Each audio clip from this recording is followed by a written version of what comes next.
Second. Yeah. No. About this. Okay, got it. Now to ping the Discord before someone else beats Rexboard to the punch.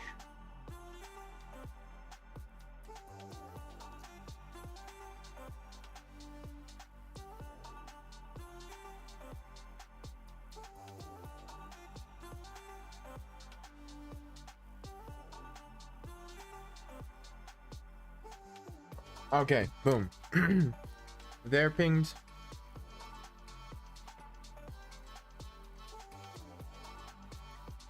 That's live. That's live. Okay, everything seems to be in order. Famous last words, huh?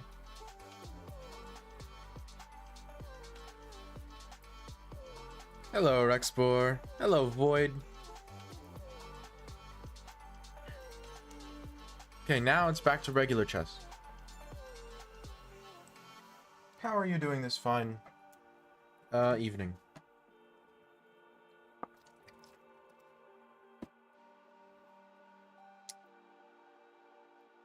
How art thou? I'm doing pretty well. I finally finished Dead Space after a few months because I've been taking it slow because I'm a coward.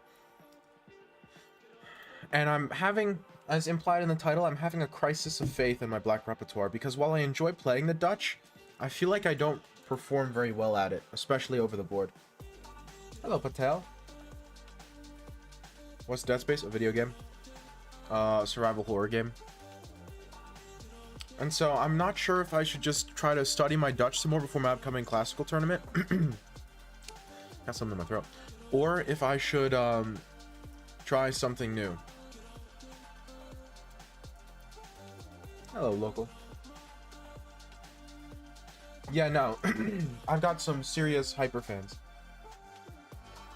Dead Space is what I call Hassan streams. What? Ah. That's that's funny. No, it would be Dead Space if you know, he didn't steal other people's content. So as it stands, it's not actually Dead Space.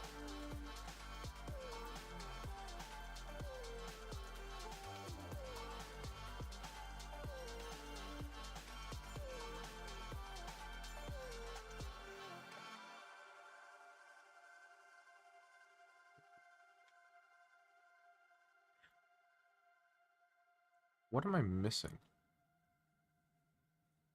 Oh, that's cute. Wow. I've really got something bad. The cute thing is if takes, knight takes, I can't take his queen because he's threatening mate.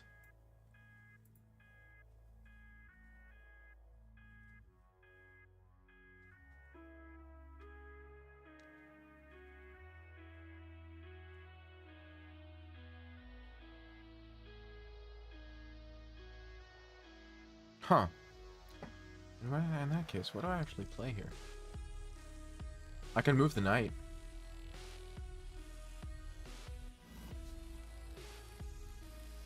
If I take e4, knight takes e4, and I'm at risk of dying. I'm also mid-video about how Vosh is a horrible debater. Well, I have become increasingly disillusioned with debates as a format. Well, that is what's happening, certainly.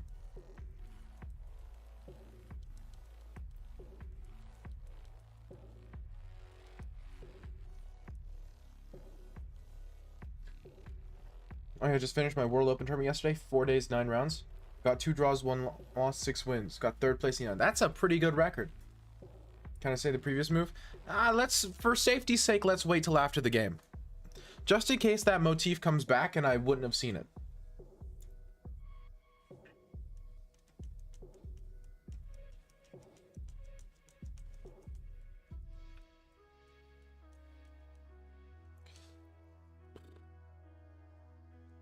So my intention was to play this.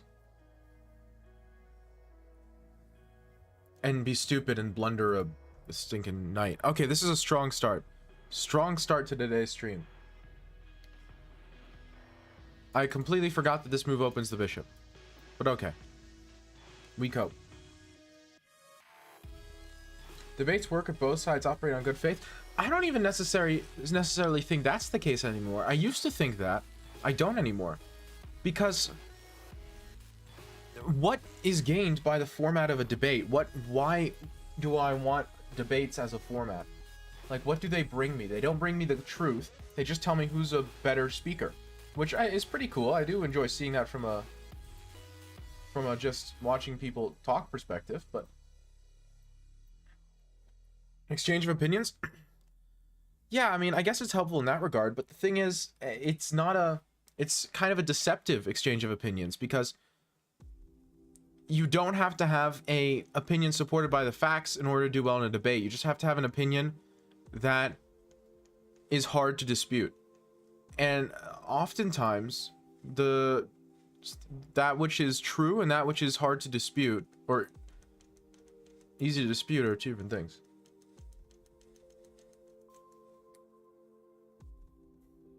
Don't remember, I told you a while ago, but the classical tournament I played in got swept off the board. Anyways, right now I'm playing rapid tourney on Saturday. Hopefully I don't get drop kicked. Hey, you learn a lot from being drop kicked in chess, in my experience. Okay, so what's our plan to hold this?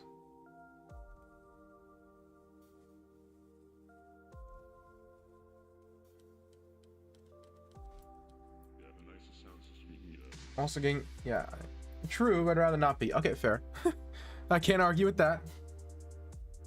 Analyzing lost games gives lots of info. Yep. This is true.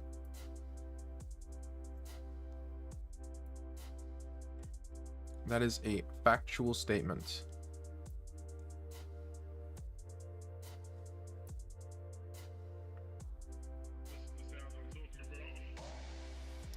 How do I hold this?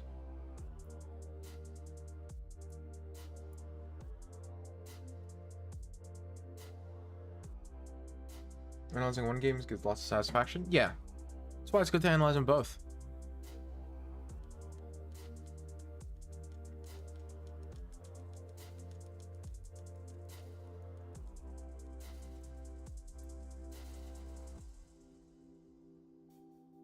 For one of my losses in the tournament, I played against the London in the third round. I played the wrong move order and had to fight down a pawn and died a slow death. Afterwards, I study reviewed my London lines, which was really good since last round my opponent played London. I didn't make the same mistake twice. Hey, we learn. That's important.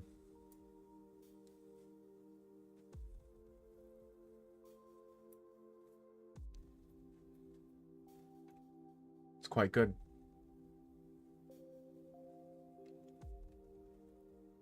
You can't expect to play perfect chess, but if you learn from your mistakes, that's the next best thing.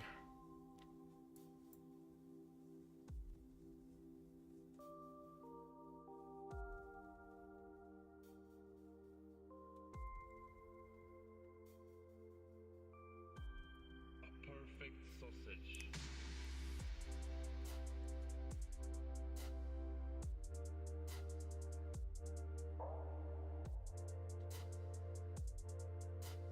Huh.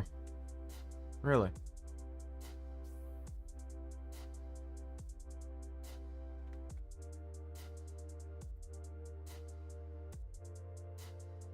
This is one of the reasons I don't believe in resigning. This position just got way more complicated for him.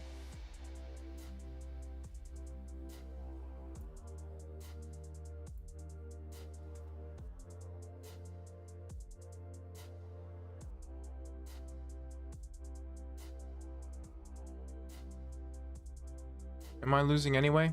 Probably.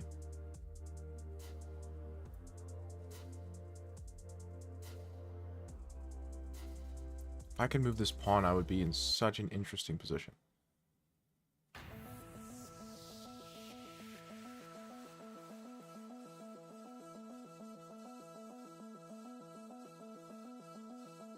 This is obviously terrible for me.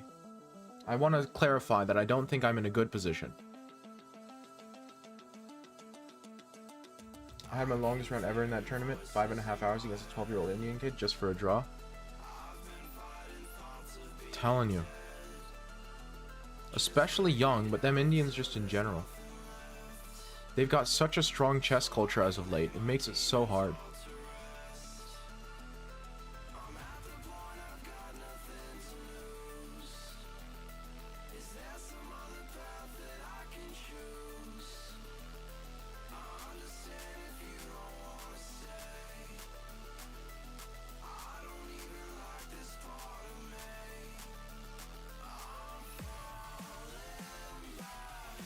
India produces kids who are just cracked at chess? They do.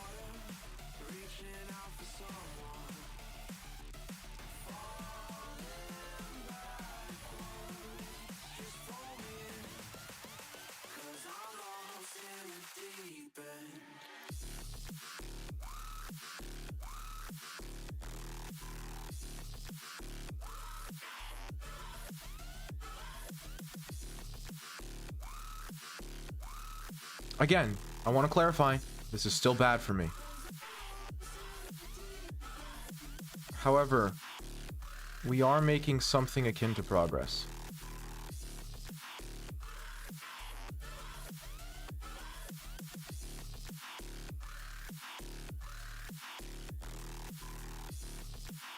Well, yeah, and but again, a lot of that is just like you said, the statistical part of it. But again, they do still have a very strong chess culture. They really do.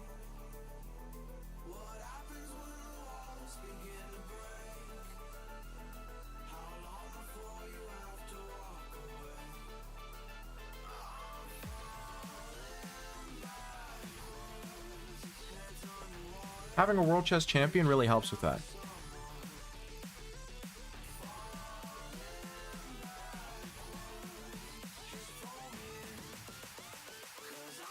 I don't know if I'm genius or stupid. But again, this is why I don't resign, guys. Yes, I'm losing here. However, it's not that easy.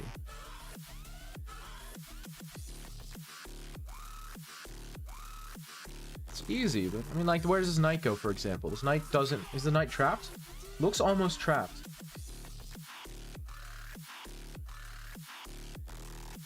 Macedonia tries to have chess as a real class in school.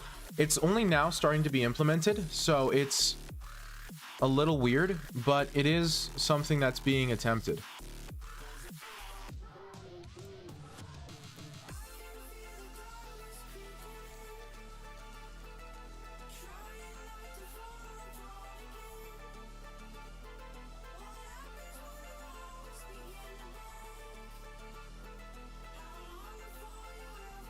It doesn't make zero sense in the theory. I'm not sure if I necessarily believe in it. Chess is fairly niche. But I guess the idea is that you're learning thinking skills that will have utility later in life. I suppose that's the argument.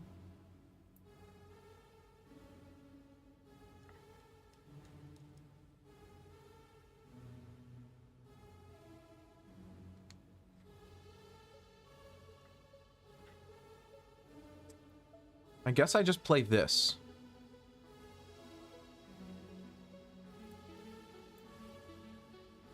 I have a strong personal opinion. I think making chess a required class in school is a bad idea. Forcing kids to do something that might not make them associate with homework studying should just kill people's interest.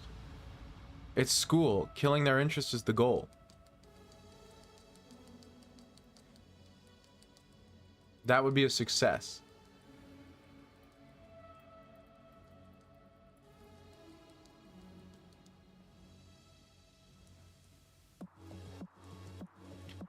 Jokes aside, I'm not 100% sold on it because I don't know. Because I feel like chess appeals to and is helpful for a very specific type of person. And so trying to force everyone to learn it, I don't think is super productive.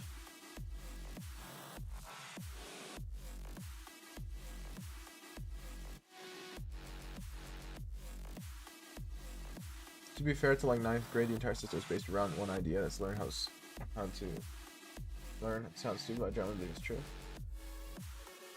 Well, I'm not sure what system you're talking about. I would love if that were the system, certainly, but that is not any system that I've experienced.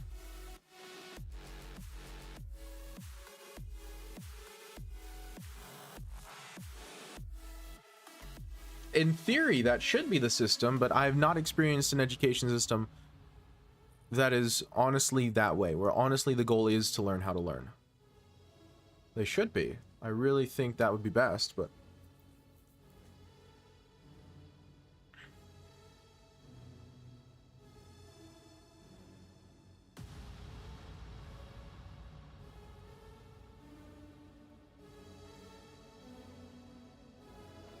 Thank you, Alep, for the follow.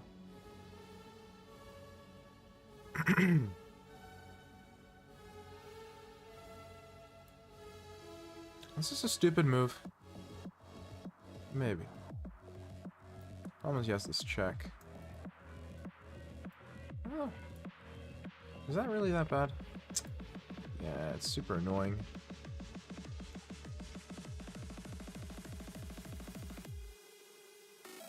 Three-day streak. Congrats. Used to love reading when I was a kid, but high school kind of killed the enjoyment when I was forced to read really boring books with confusing old English. In my experience, and I'm not saying that history and math and other subjects are trash, I'm saying some classes are not as valuable subjects where you could spend your time learning something more useful. Math, I kind of agree. It depends on what math we're talking about. History, I vehemently disagree. I think history is one of the most important classes you can have in standardized education. I think learning history is one of the strongest arguments in favor of standardized education.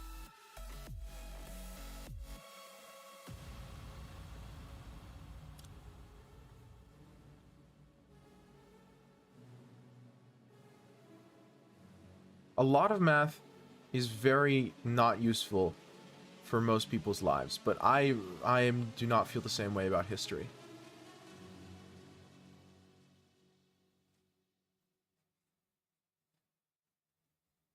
Even religion is an important subject. I just don't trust a standardized school system to be able to teach it well.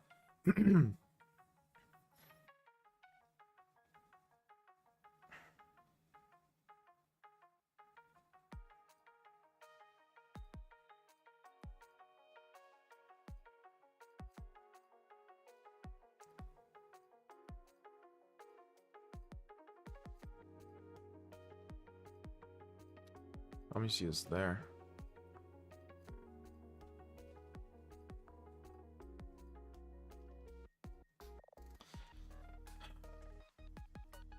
I'm making this hard for him, I think, but not hard enough.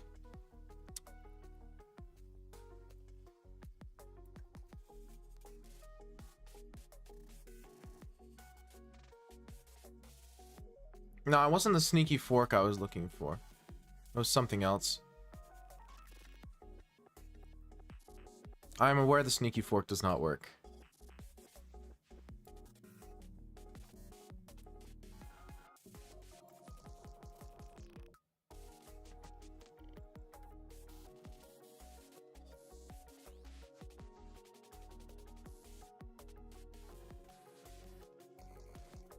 No, but I don't know. It's a complicated issue. It really is. Most issues we discuss here are complicated. That's why it's fun. That I don't mind. This position I'm okay with.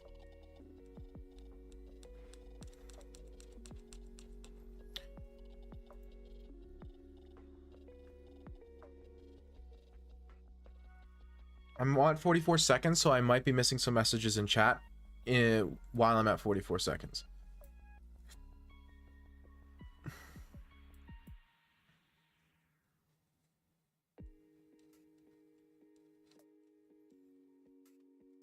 If you give me just a little bit of time to not run out of time,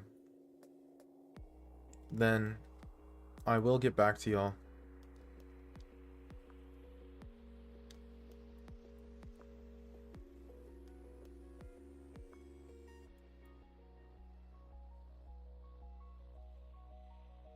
I'm okay with this draw. Are you? Didn't think so. Okay, now the argument is my passers. It's a bad argument, but it's an argument nonetheless.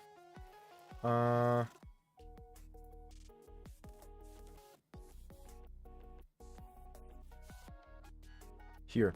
I want to push. I need to push.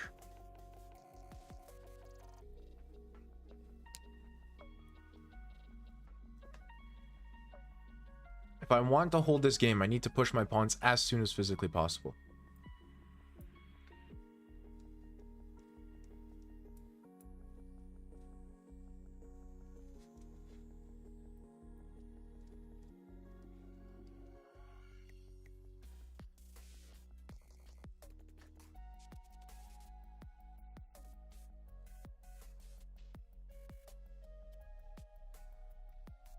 Let's not give him the check.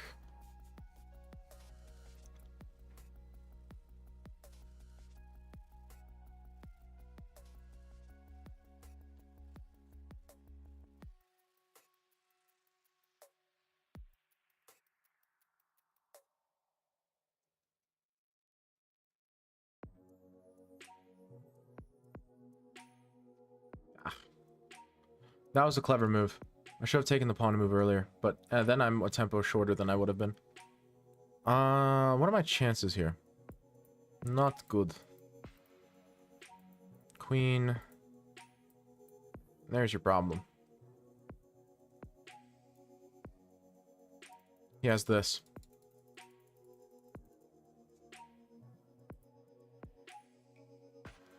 Why did b4 not work when he went king a3? That's a good question. I actually considered b4 when he went king a3. Let me check. Knight check. Knight f6 check. And I have to step away from guarding the knight and he can take it. I'm 90% sure. Maybe I'm wrong. Maybe I can go here, but then he can take the pawn first and then take my knight. So he doesn't really lose a pawn. I was trying to avoid liquidating. And so the best thing I saw here was a pawn trade. Maybe it would have been better, but you know, I missed the bishop also taking away squares to protect it. No problem. I missed that too at first. That's why I went for this. That's why I played rook a8 here. Is because I initially thought that after king a3 I had b5. But after he played king a3, I realized I almost played b5, but then I realized he had knight f6.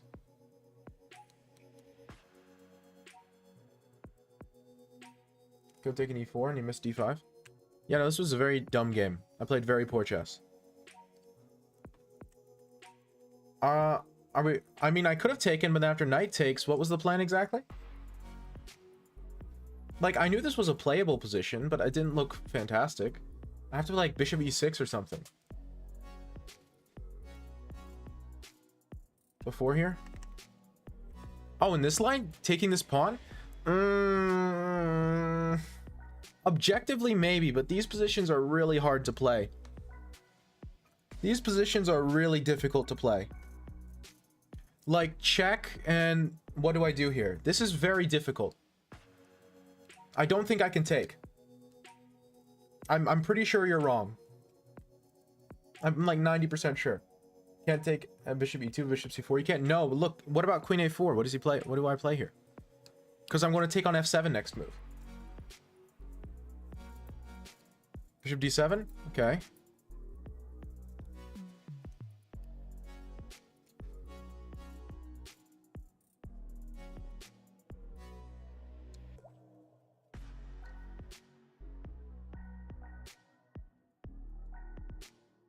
Is the argument bishop f6 there? That's ugly, man.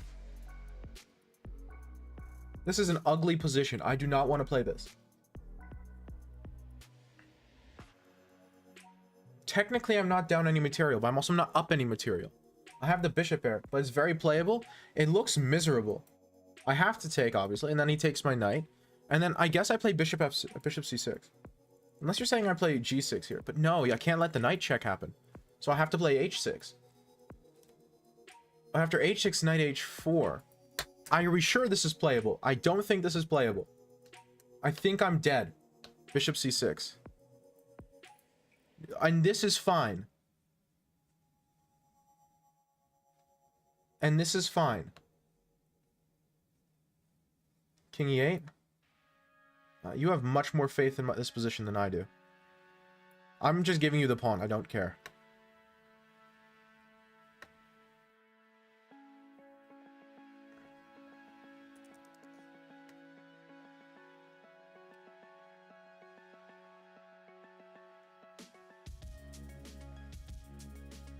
Queen d7. Queen d7 doesn't work. So queen d7 concretely loses. Next move. You see my point here. This is miserable. Maybe I'm objectively fine. It's dead then? Then why'd you tell me I could take on e4? I told you I can't take on e4. It's a funny line, actually. It gives you triple zeros. You play knight c6 to block the check. When? Knight c6 here? And it gives triple zeros. Yeah, but this is... you can't... Nobody, no human being can look at me with a straight face and say that they'd rather play black here. And then go d5. Yeah, again, I understand. That makes sense. And I believe you. But there's no way... There's no way a human can say with a straight face that they'd rather play black here. You are probably objectively holding. I believe that. As a human, this is miserable. You have to find perfect computer moves. If you've prepped this and you know this 30 moves deep to mess with white, then yeah, okay, go for it. But there's no way, as a human, I see this and I go, you know what, this looks fine, and I go for this line. Not having prepped it, right? You missed d5 after bishop c4. c4 d5. Why d5 here? Just to take. Yeah, but then I played d6 d5, which wasted tempo.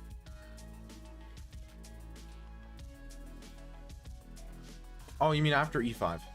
No, I didn't think that was very good. I did actually consider that. I decided against it. Because this looks highly dubious to me. Or it takes the other way. I hadn't decided. Probably the best. I don't believe that. Where do I put my king? Maybe I can hold d3 and I have compensation that way. Even that looks... Check engine. I want to analyze that as a human first. That way I can learn from it. Maybe I can't play d4. Maybe it's possible that I can hold this square.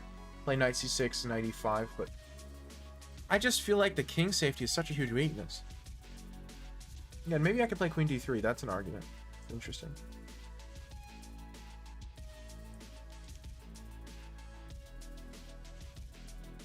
If that's true and this is fine, then that's insane. What do you do except d5? Well, what I should have done is I should have just taken on f3 and then taken on e5. No, I can't do that because the queen's guarding this card. What did I consider? Well, ugliest but possible is I can do this. Actually, no, I can't. No, queen takes. Yeah, I can't do that either. So I'd have to go back to e6, which I'm not doing. There's no universe. So I guess I just retreat the knight. Knight to d7. Which gives him the world's most obvious pawn sack, but... Heck, he could probably... Now, knight g5 immediately fails to knight e5, so the pawn sack first makes more sense. I don't hate that position. I mean, I guess I could take with bishop here. Or even I could take with pawn in the pawn guards. And again, knight e5 always stops my problems. That was the better option. I was always deciding between this and this. And I picked the wrong one. Again, I can't take. No way, no how. I refuse to accept that pushing. As a human, maybe the computer finds a line there too. I'm willing to check the computer on that one. Because it's possible that the computer has some sort of copium line here. Interesting. So knight a3, I play queen d3. Okay, so the hole is a big enough problem that he can't take advantage of my weak king. Okay, that makes sense. Why can't I play queen a4 check? What's wrong with this?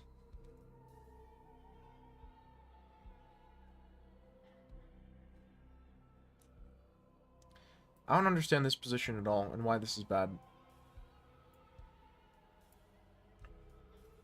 I guess the bishop pair is strong, is the argument.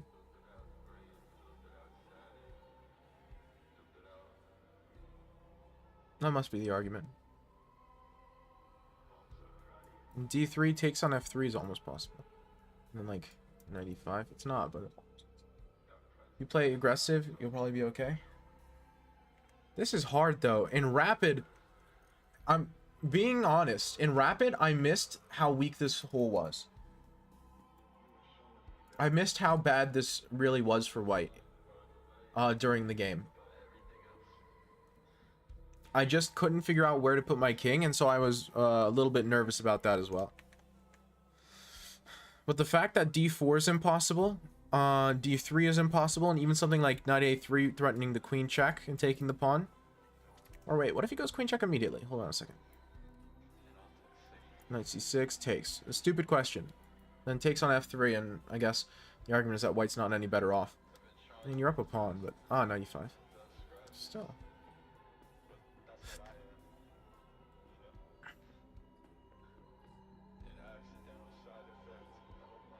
Yeah, and this is just a pawn sack for development as compensation.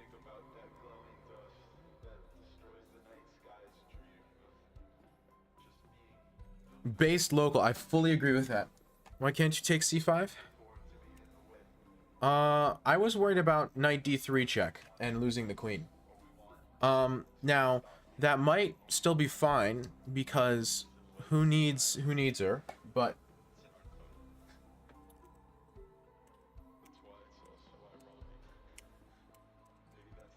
so I guess that was the best option, d5. I probably would have found d5 in classical, but in rapid, it's hard to play this with a straight face. Knight fd, bishop takes, king takes, knight check is the problem. Yeah. So I had to go bishop takes f3 first, and then d takes e. I told you this was... My gut was right. This is what you do. You go takes on f3, and then you play knight d7, and you've taken a lot of steam out of white's attack. e6 is playable. It's actually really hard to play d4.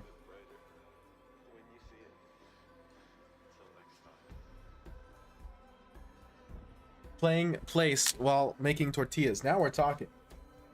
I did see a d5 idea before, so it kind of felt right. d5... I calculated d5. I thought, okay, d5 is possible. And if he retreats the bishop, I take his knight, or then I move my knight, I'm fine. But then I thought, oh wait, takes, and takes on g7 at the end. And I'm down a pawn. And my king is open. And so I didn't realize that I had enough compensation. In which position? In the queen takes? In the queen takes one? In this one? Yes. Yep. And that's why white has a noticeable advantage. Is because that is stinky. This is very annoying to deal with, and white has the bishop pair. Black has central control, which is what black has as his benefit. No, this is playable. It's just bad. Knight a3 is the move.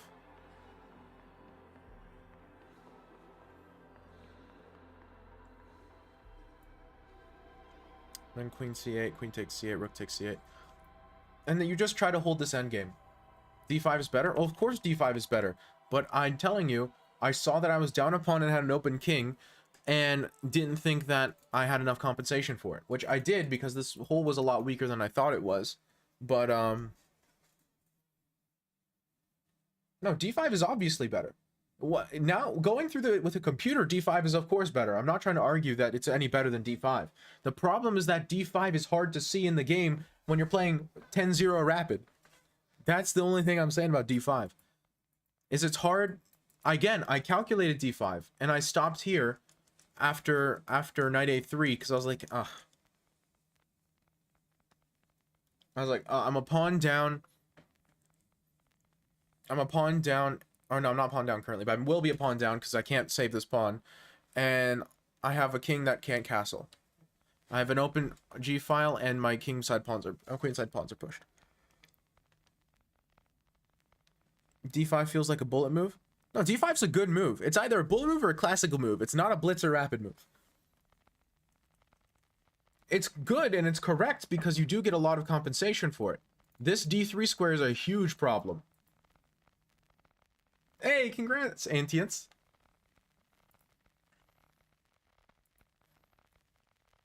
I need to find better prep against the Alapin. This is what y'all have y'all read the title? Have y'all read the stream title? You know exactly what's going on.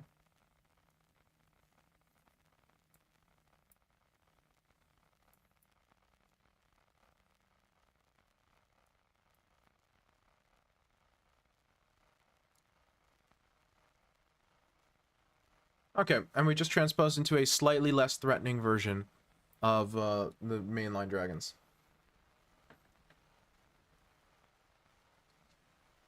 I mean, it's not bad, it's just not scary.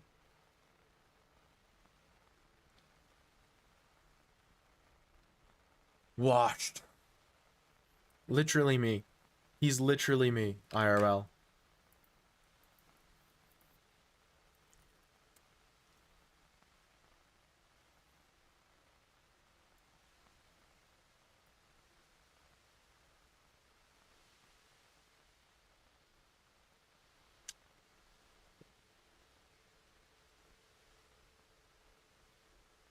You gotta check the knight c7 lines after bishop b5. They're nice.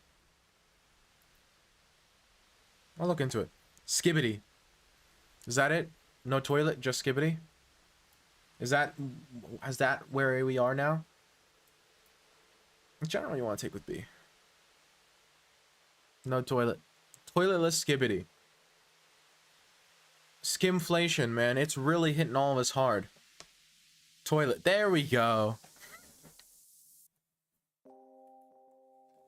Now we're talking.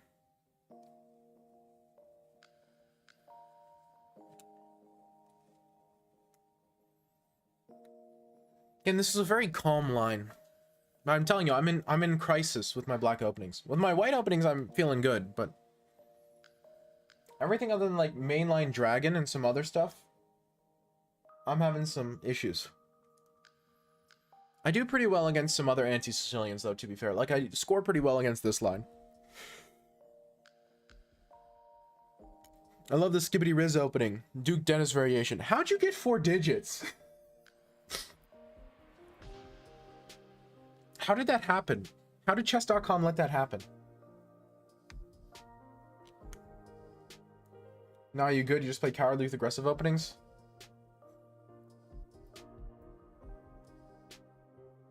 That's super cool, Antians. Super cool. That's not my problem, Void. My problem is that I struggle in the Dutch because I don't know my theory well enough, and I don't have a good response to delayed Alapin. The delayed Alapin gives me problems.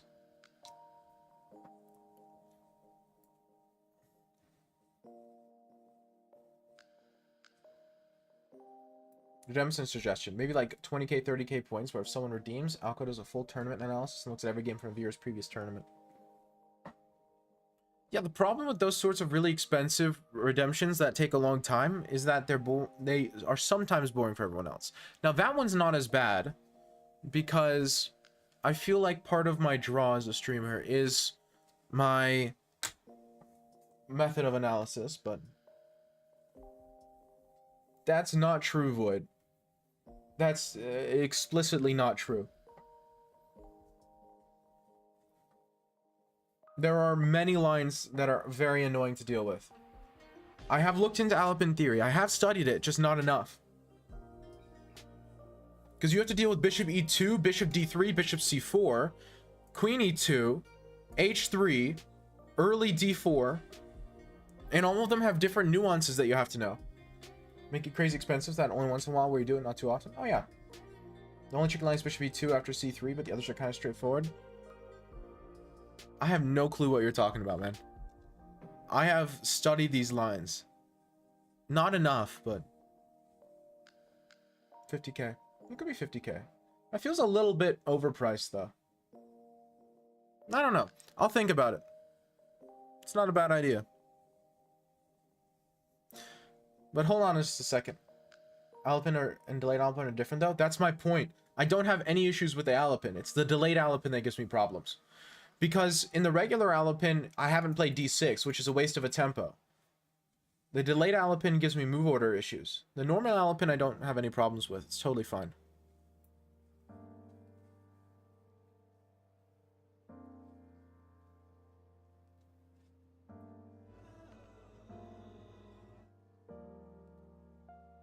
Thank you so much, Quiche, for the follow. That's it. I'm contacting my chess.com connections, and I'm revoking 5 elo from Antians. Bishop e2 is the only trouble I have now. No trouble. I have had trouble with all of the lines, not just Bishop e2. I need to look into it and find something that I really enjoy playing. And I can, and I will. But I think part of the problem is that I've been playing too much Chess 960, so now I'm spoiled. Now I'm like, wait, I actually have to study opening theory?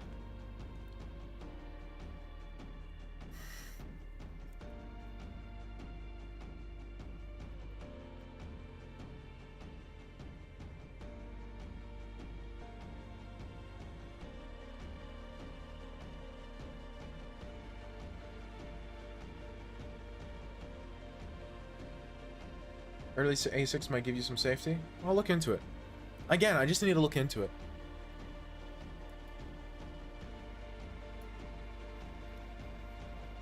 I just need to do some digging. That's how it always is. I do some digging and I find something that I enjoy playing. But the problem is I still don't have anything super strong against d4. I have my Slav and I have my Dutch, but neither one is strong enough that I'm comfortable.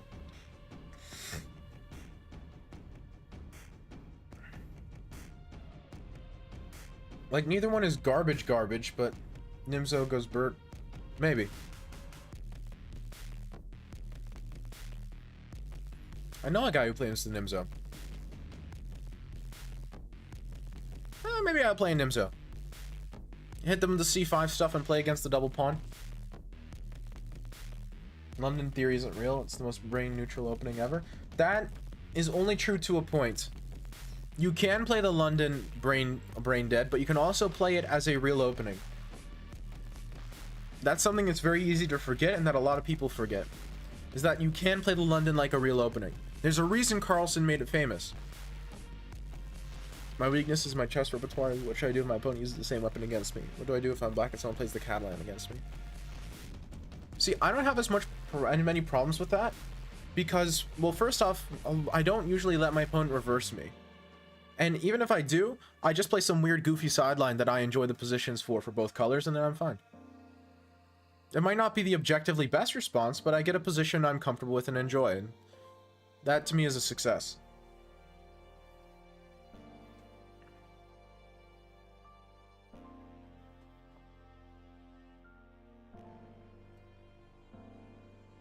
In knight f3, I go for a Benoni or a Benko.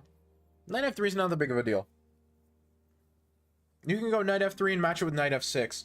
And so then you transpose into all those Nimzo lines, right?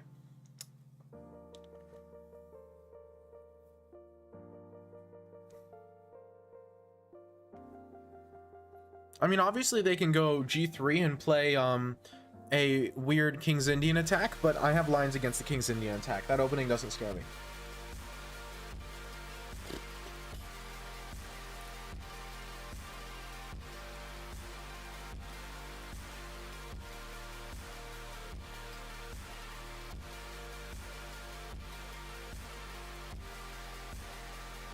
My weakness is I play chess when I'm not in a good mood or having a bad day or sleepy. Same.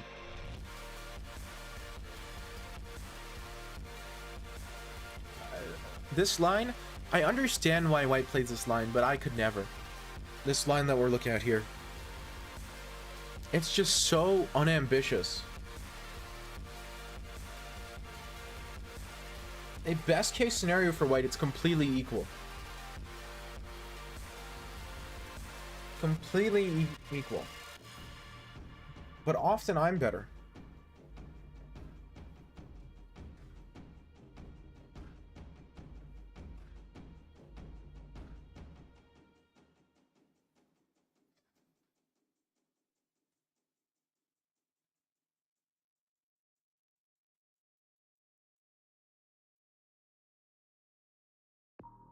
Can I get away with d4?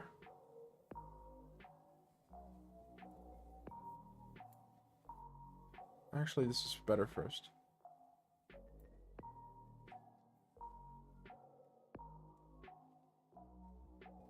This is better. I've broken Alco. He doesn't believe I deserve 1,000. Ah, come on. There's no deserving elo. It's do you have it or you do not have it. I'd have a small edge in the endgame with the queenside pawns. Yeah, but I have central pawns, which are also very nice. And so you have to get to an endgame that's while still holding on to your advantage. And I just...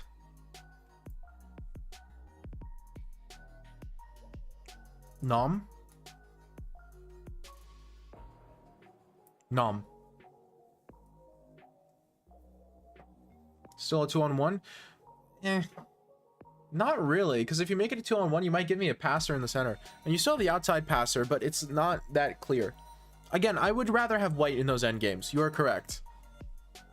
I agree with you. But it's not that simple, because first off, you have to get there when I have a center, and these pawns are often very weak in the middle game.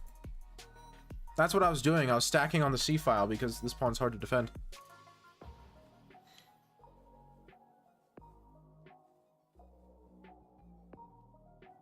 So worst case, I can take the knight and be up a piece. Do I have better? I don't see any better. Something like rook c8 doesn't seem like an improvement.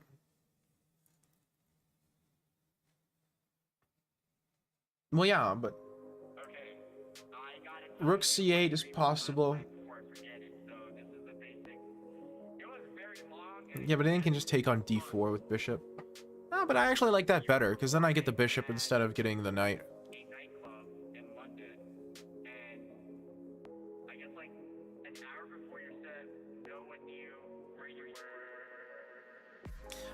No, he might have something goofy like bishop takes f6, bishop takes f6, 94, so I don't have time.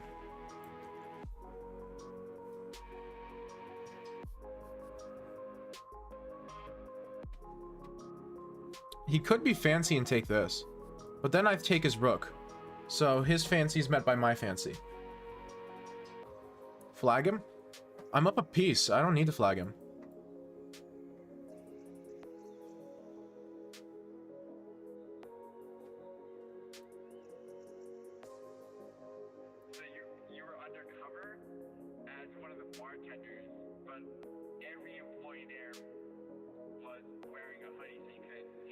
Ruin his day? I think he's already having a pretty bad time.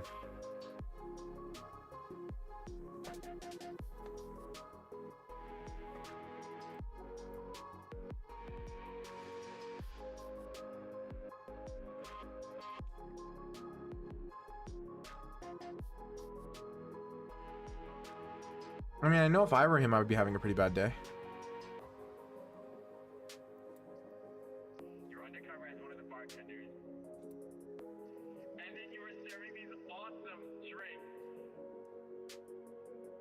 Yeah, I think this is an acceptable way of playing this.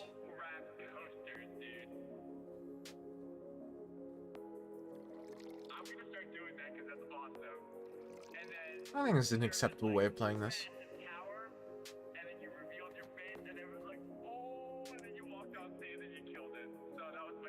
He can't bring his king fast enough for the passer to be a problem. His king's stuck on the back rank. Very simple from then on. Okay.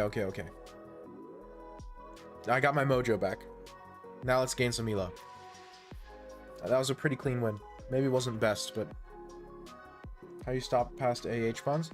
Well, I put my rook behind it, because his rook is in front and mine is behind, which is a problem. I put my king on g7, and then I walk the knight over and use the knight to take it. Because he can't push it once he gets to the back rank, because his rook will be on a8, his pawn will be on a7, and my king on g7 means there's never any goofy tactics, because I have pawns here and here. So if I didn't have a knight, then I wouldn't have allowed that. I would have been a lot more careful. But because I had a knight that was very easily able to get there, and my rook completely prevented his king from activating, it wasn't scary. Again, if I didn't have a knight, I wouldn't have allowed it. I would have been much more intentional in guarding my pawn. And no checks for white? Well, yeah, you can check me on g7, but then I take the rook, and then you go a8 equals queen, and I play rook takes the queen. The check is only a problem if I'm on the 3rd rank, or 6th rank in this case. Are you running this queue? Yes. The queue is currently open. I'm just trying to gain a little bit of elo first. Is it knight e5 here, or is it knight c3? This is a weird line. I think it's knight e5. Usually they play c5 before, so this is an unusual move order.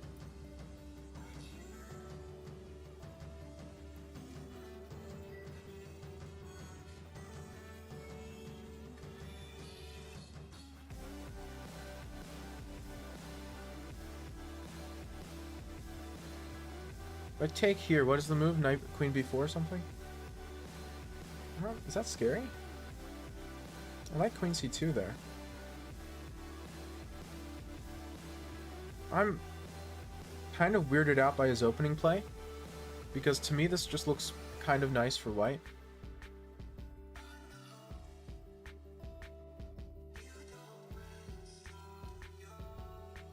I'll just play rational chess.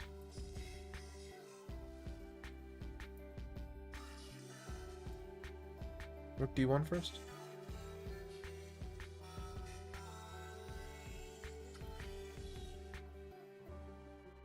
White looks happy? I'm pretty happy.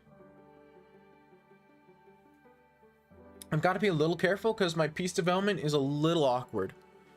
It's unusual.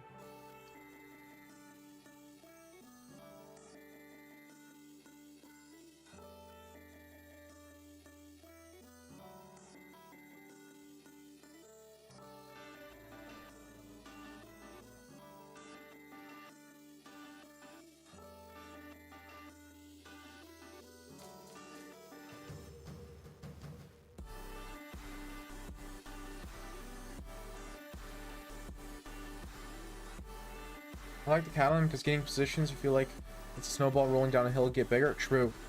Hello, random namer named John. Thanks so much for the follow.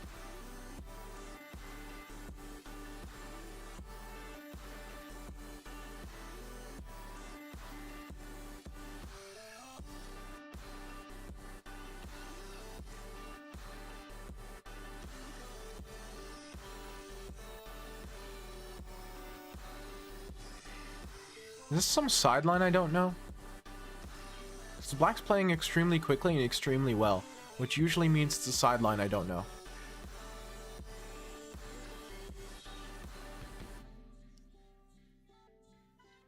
That's lovely.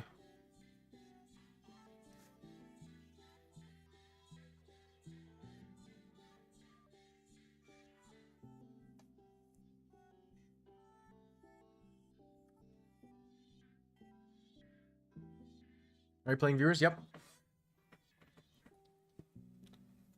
Yeah, this seems like a sideline I don't know.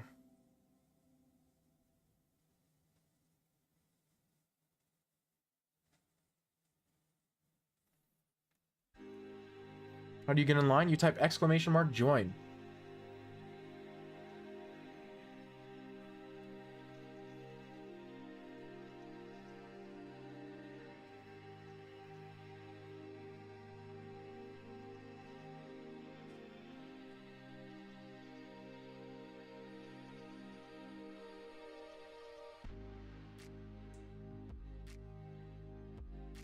Problem.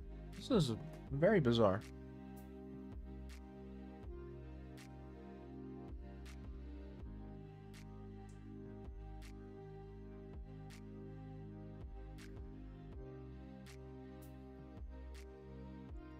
Local gets around.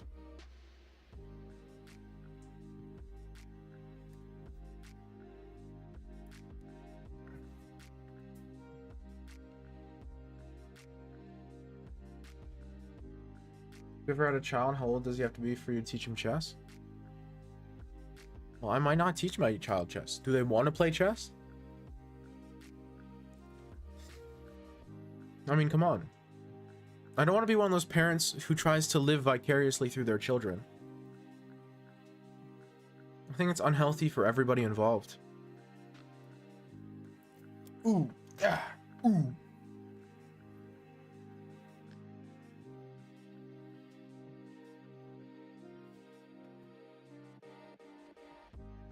You know what I mean? I don't wanna be that.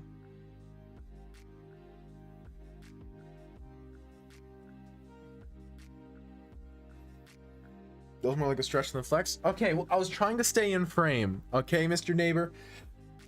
Your name is John. You're not allowed to criticize. The most basic name you could think of.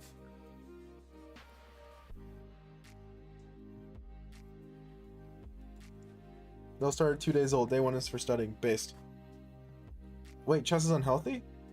No. No. I wasn't saying chess is unhealthy. I was saying that parents who live through their children by, for lack of a nicer way of putting it, using their children to fulfill their own fantasies is unhealthy.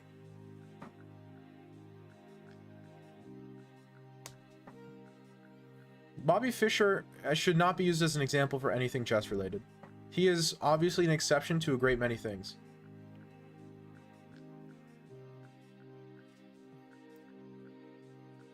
It's not forcibly teaching. It's, again, the fact that it's a, oh, I wasn't able to become a grandmaster in my day, so my kid can, you know? Which is often what it turns into. My fantasy is becoming a dragon? Exactly, that's wrong. That's a dumb no, I'm kidding. Stop listening to me. Show the shirt. Oh, this is a very boring shirt because it's like super worn down, but honestly, it's kind of aesthetic. Knight b4 is really hard to avoid.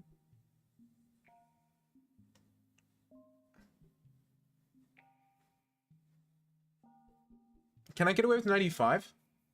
I'd love to play knight e5. Knight e5, knight takes f4, knight takes c6. Pawn takes c6, pawn takes f4. Is that good for me? He has the bishop pair.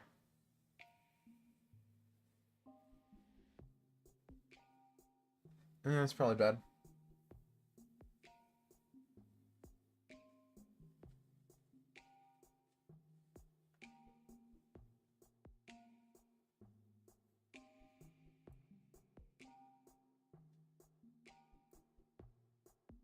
Here's 2K, 200. I am not 2000K. 2000K. 95, you could have played 798-3. No, I couldn't have. Knight e5 is meant by knight takes d4. Void, what are you cooking? Knight takes d4 is a huge problem.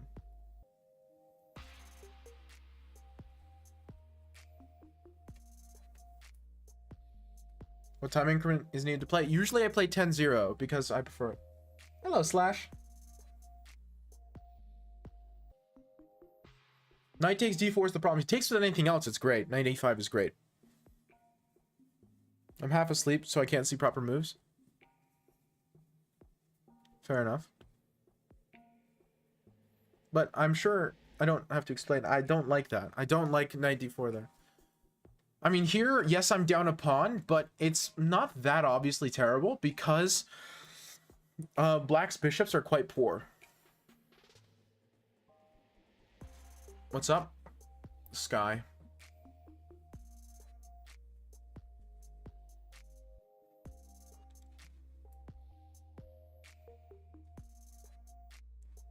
I don't mind this move.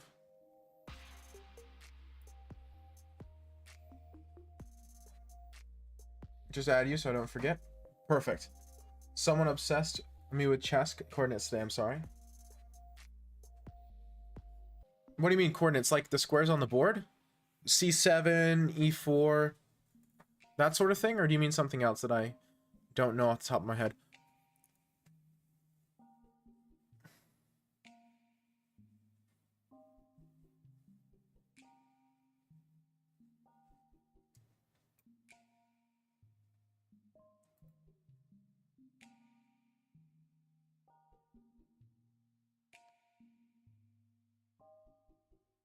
If I take here, he might take here. But then here is annoying for him. Is that and that. Nah. Then he has bishop e6. Pull 50 plus in 1 minute? What do you mean pull? I must say that I'm not 100% sure what you're saying.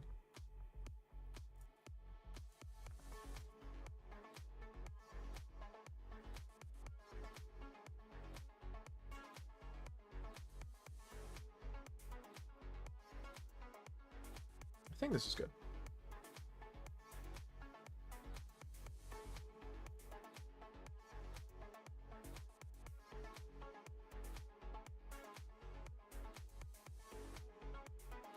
Oh, like be able to say where 50 of them are? Like click on 50 in a minute? I don't have the reaction time for that, probably. I mean, I know the squares well enough, but it's just... I am not a quick mover. Bless my heart.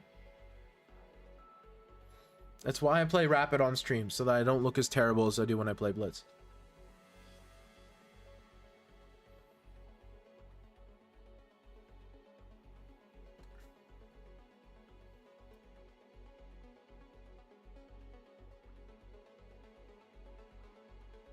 Am I really down a pawn here? I am not convinced. I will find you. It's not that difficult. Family members, and I will oof you. Now that part will be difficult. No, okay. I mean, getting to me would be an impressive first step.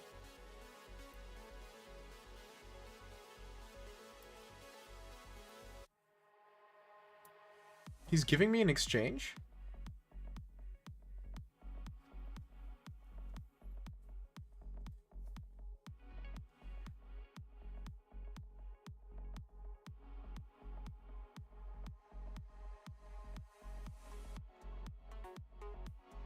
I guess the argument is that I have very weak light squares afterwards. Fair point. I actually don't think I'm going to take the exchange for that reason.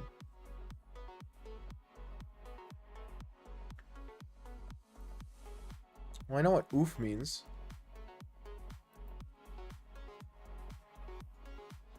Lacking mouse brain, I understand? Yes. I'm not enough of a gamer. I'm too much of a chess player.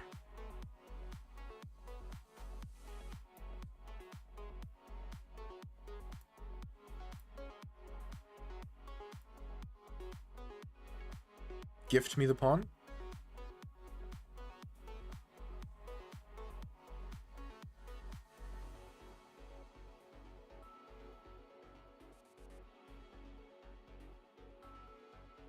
Oh, pardon me for not wanting to lose on the spot.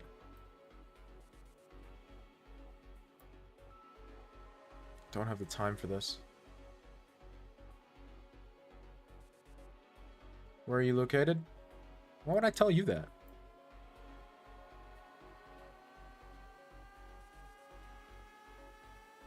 Who wants to know? I don't have time.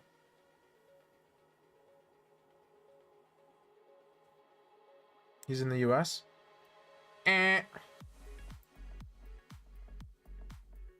Wrong. That was a stupid move on my part.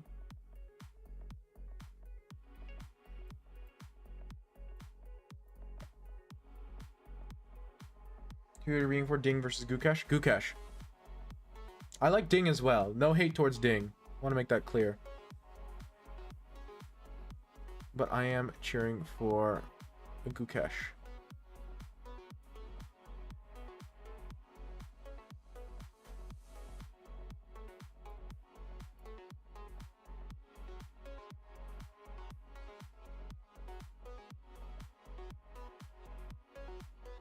This isn't fantastic. Ding is mental. What can you do? I don't think it's Sting's fault.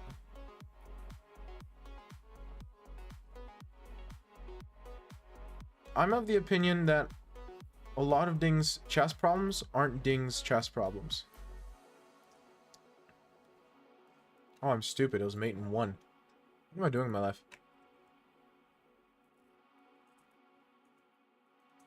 Completely missed that my rook was hanging. Well, I mean, Queen A8, King here, and then Queen E4 check, and I'm fine. Which was my plan originally, but I'm like, ooh, if I play this first, I'm threatening mate, but I'm getting mated.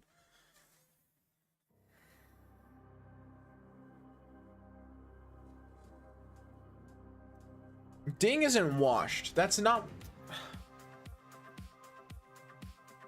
He won the candidates. He won, not the candidates. He won the World Chess Championships. I don't know what more you want. The guy is clearly, at one point, was the second best chess player in the world. No, he's not anymore, but at one point he was. Now, I don't think he is the strongest, second strongest chess player in the world, but, I mean, I don't even think the second strongest chess player in the world is playing in the candidates, because I think that's Fabi, but... That was like a year ago? I know, I'm just saying. Hey, hold on a second, Bauer. You can't just take it back like that. You made a promise. Wait, did you actually follow yet? Hold on a second. What do you mean reconsider your follow? Are you even following? Do you think Ding is going through that thing I haven't seen Olympic athletes where their motivation decreases once they get a gold medal? Like they reach the ultimate goal, top of the mountain, so what more is there now? What's next? It's possible. I don't have any evidence to back this up, but it wouldn't surprise me if there were some influence of the Chinese government. I don't know what it would be, but it wouldn't surprise me if there's something weird going on there.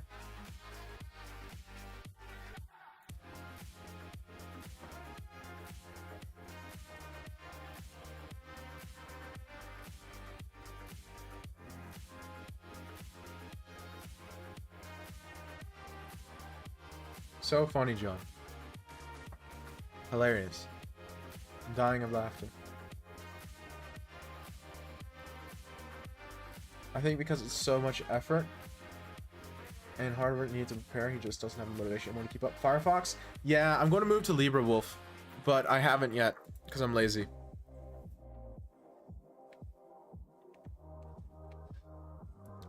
I'm going to move to Libra Wolf, but for now, I'm on Firefox.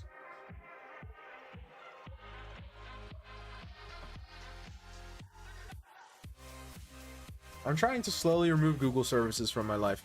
And given Mozilla isn't fantastic either, but, you know, they're better than Google. As low of a bar as that is. This is an interesting line. I studied this at one point. Then decided it's too difficult for me, and I went to playing something lazier.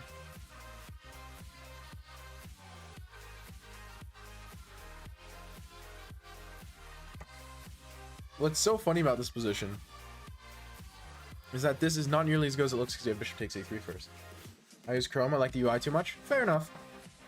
Is this just game review? Yes, sir. Over time, I've slowly begun hating Google more and more. And so now I'm at the opinion like, okay, I can't sit here, hate Google, and talk about how much I think internet privacy is important and how much we've been giving up recently. But then, in my mind, and then on top of that, just use Google products all over the place because I'm too lazy to move to an alternative, personally. Opera is a Chrome skin.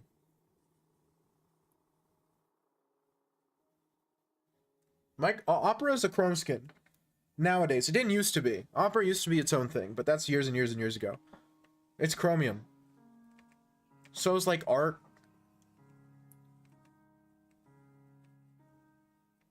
I mean, isn't Edge Chromium nowadays? I'm pretty sure Microsoft Edge is also Chromium. Yeah, let me Google that. I don't remember. Microsoft Edge is using Chromium, right?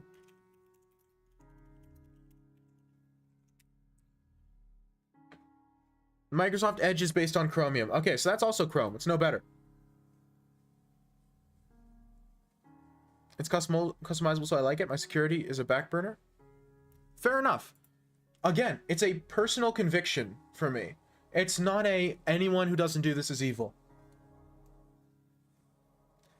The Google search engine is something I have not moved away from yet.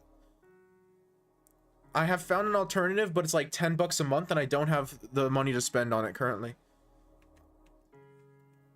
I intend on maybe moving to work a few more hours, and then when I do that, I'll probably spend the money and actually pay for a search engine. But for now, I'm still using Google search. I'm working on it, little by little. I mean, like, for work, I still use Google. And, like, Gmail and Chrome and all that. Can't avoid it, but for personal stuff. This is such a fascinating line. Yeah, see, knight c6 in the center is starting to look massive. What happens if you need directions? Using Google Maps, you already have an alternative. That's another one I haven't moved away from yet. I told you, I'm working on it. I'm telling you, I'm working on moving away from Google products. I haven't already moved away from Google products. Spend $10 a month for search help. Well, I mean, it costs something. So if you're not paying for search, then you are the product and the thing that's being paid for, which is the case with Google. There's no, like, way around it. I mean, DuckDuckGo exists and is free, but DuckDuckGo is in bed with Microsoft, which isn't any better than Google. You're already in the queue, so you don't need to join. Not a paper map. I know there are free alternatives, I just haven't moved to them yet. Again, I'm working on it.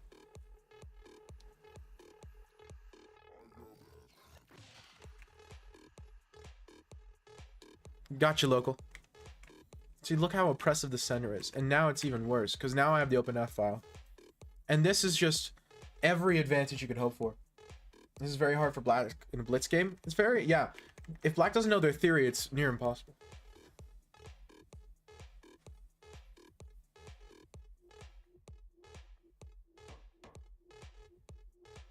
I'm just going to deny that message. There's nothing like super offensive about it, but I don't see a good reason to add it.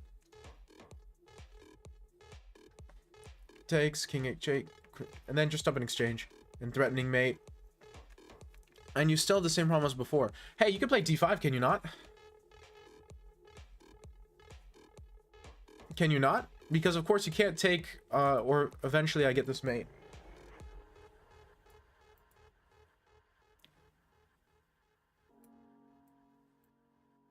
Lichess's life convert.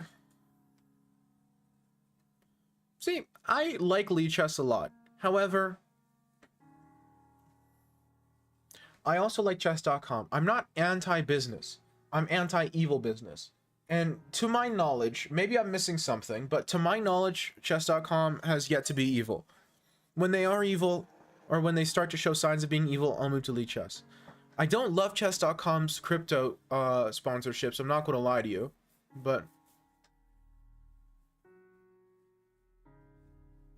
yeah, but how do you keep me from winning this night? I mean, I guess...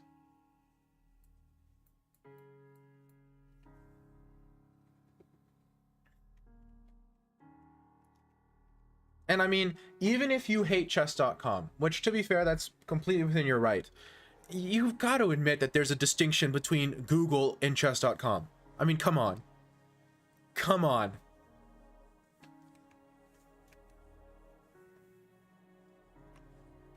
You're just playing very safe, which honestly I respect it, especially in a blitz game. Playing very calm, rational, safe chess to win. Nope. Okay, that's bait. B3 takes, queen takes, bishop, then G3. Yep. One thing at a time. Oh, I like that a lot. And again, now it's just technique. Worcestershire. I like it. Very clean game of chess.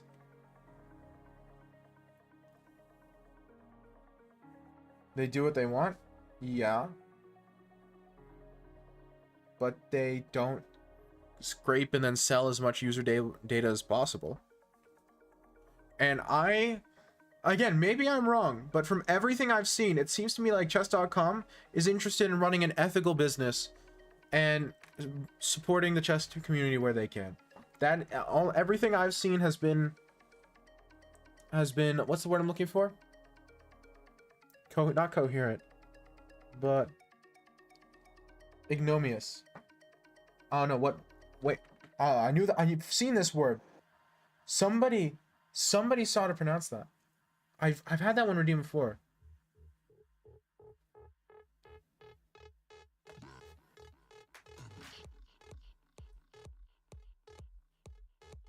I mean, Bauer, provide me an example of something chess.com that's been evil. And I'll absolutely consider it. I'm a Linux user. I'm willing to consider anything. Convenience is third priority. ChessKit is a chess.com sister website.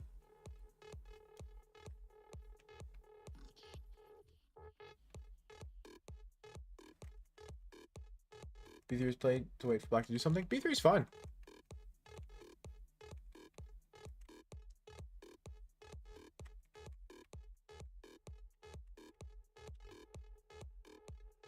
I mean, it's blitz, right? And it's not immediately obvious what to play.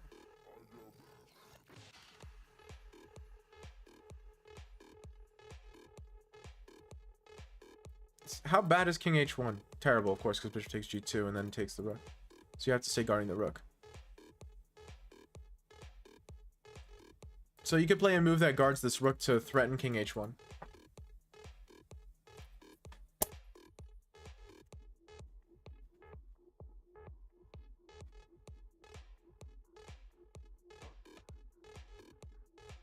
In no way they are open to the cheating problem.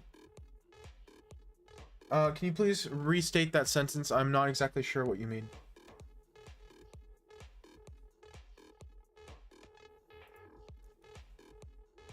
Here, I actually threaten queen c2. That's an impressive move to threaten. I know I wouldn't be threatening queen c2 in this position.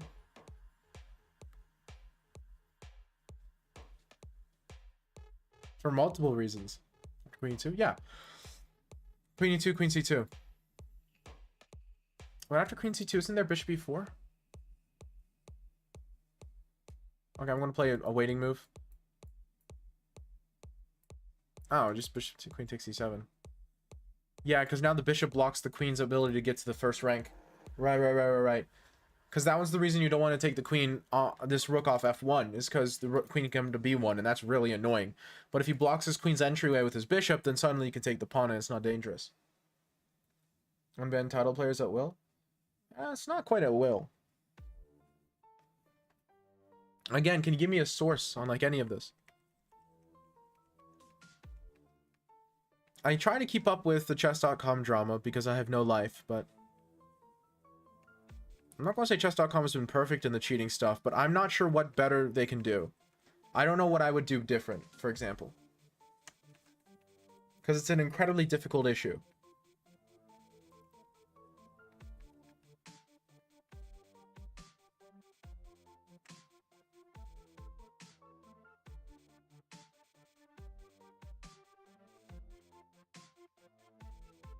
Yeah, this is just a very clean game of chess. I like it. Again, b3 is a waiting move. Not a huge fan of waiting moves. I'd rather you play something productive. But I understand the reasoning. And he has less time, so it's acceptable. Interesting stuff. Local's gone. I believe in second chances, but not third and fourth. Yeah, that's true. I would agree with you there. I think they are a little bit... Yeah, you know what? I think you're right. I think you're right.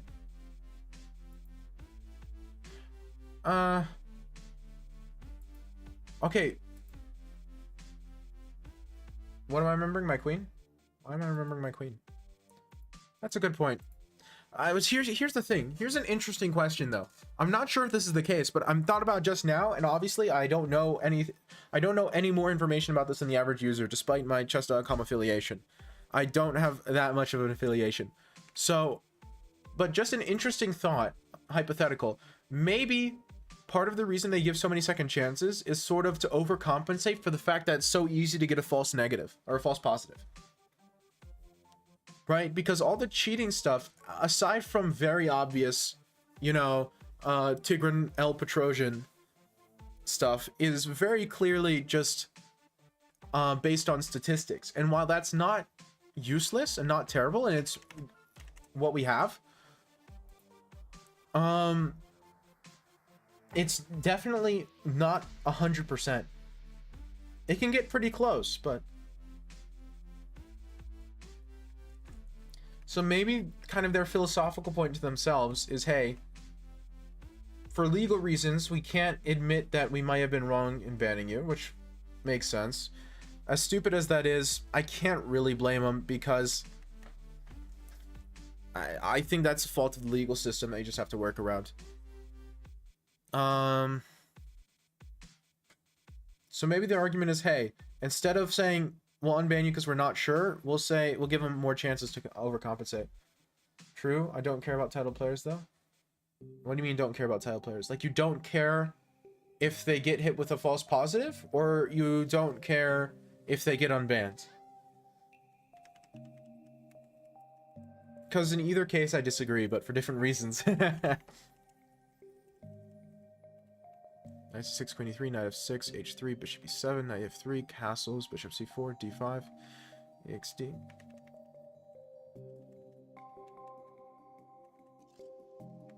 I mean, this is just solid opening on black's part. I like stuff like bishop e7. I know it's not the computer's best move, but it's a very rational, solid move. Because it's just saying, okay, I'm getting rid of any weirdness here, and I'm going to castle, and I'm going to have a good position. They ban untitled players who create new accounts on a daily basis. That's a joke.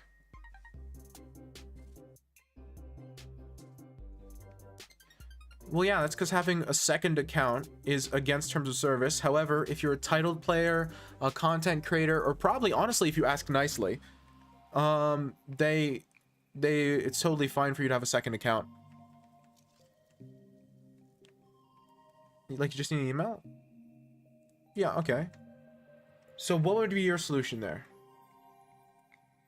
Like credit card information as well as an email to sign up? That's not the stupidest thing. The problem is it really conflicts with their primary objective, which is accessibility.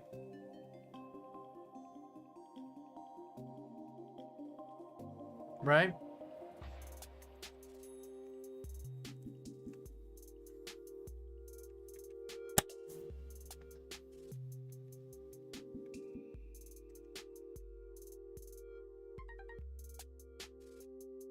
Nice sack. Oh, this is very nice.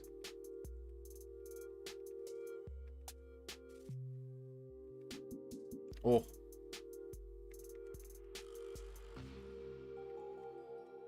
That's pretty.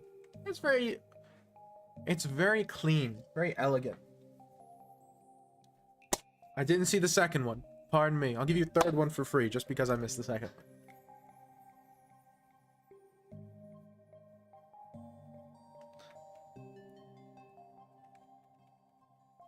Very nice game of chess.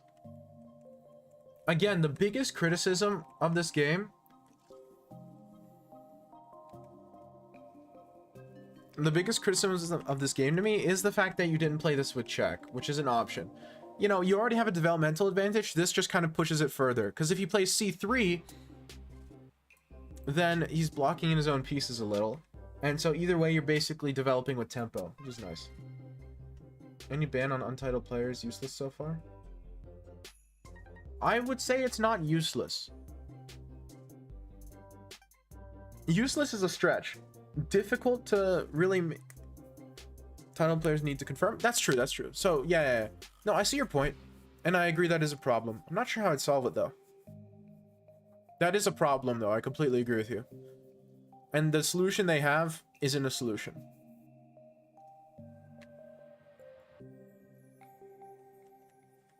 But Lichess has the same issue, do they not?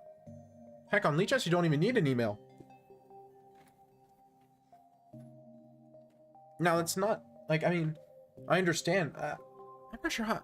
Again, every competitive game... I don't think there is a good solution, and Lichess is even worse.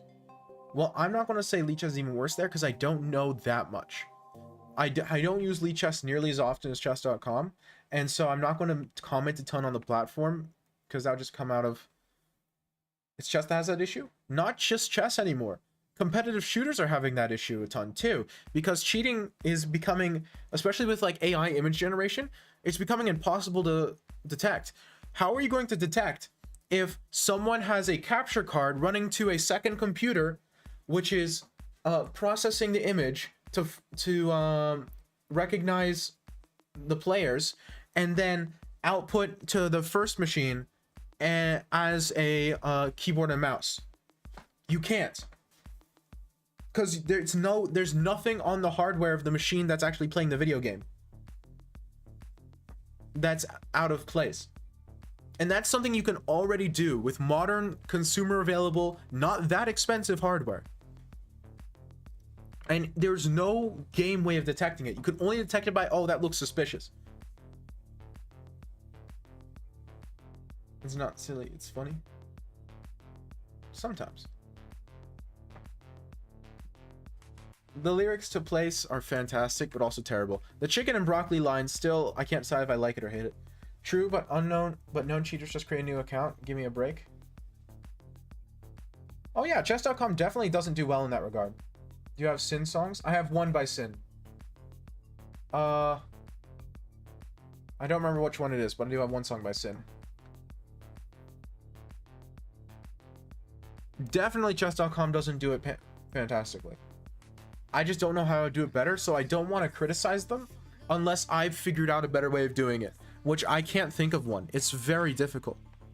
Because again, their primary objective seems to be... Are you a fan of the Beatles? Not really. I've never really understood people's obsession with the Beatles.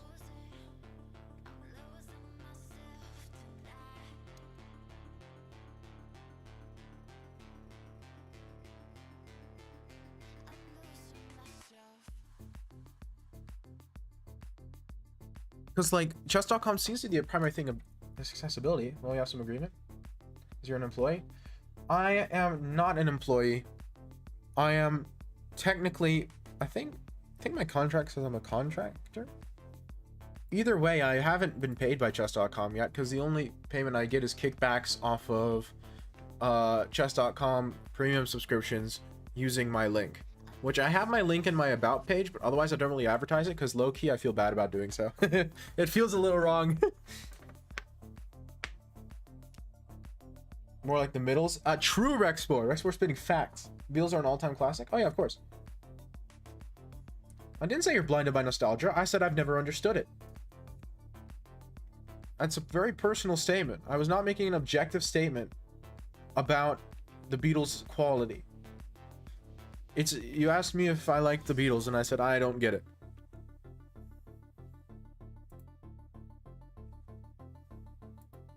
Wasn't talking to you? Ah, you were talking to Rexpor? Rexpor is just, you know. He just makes me look positively not pretentious, which is impressive. Beatles are just kind of boring to listen to. Yeah, I don't get it a ton, I'm not gonna lie.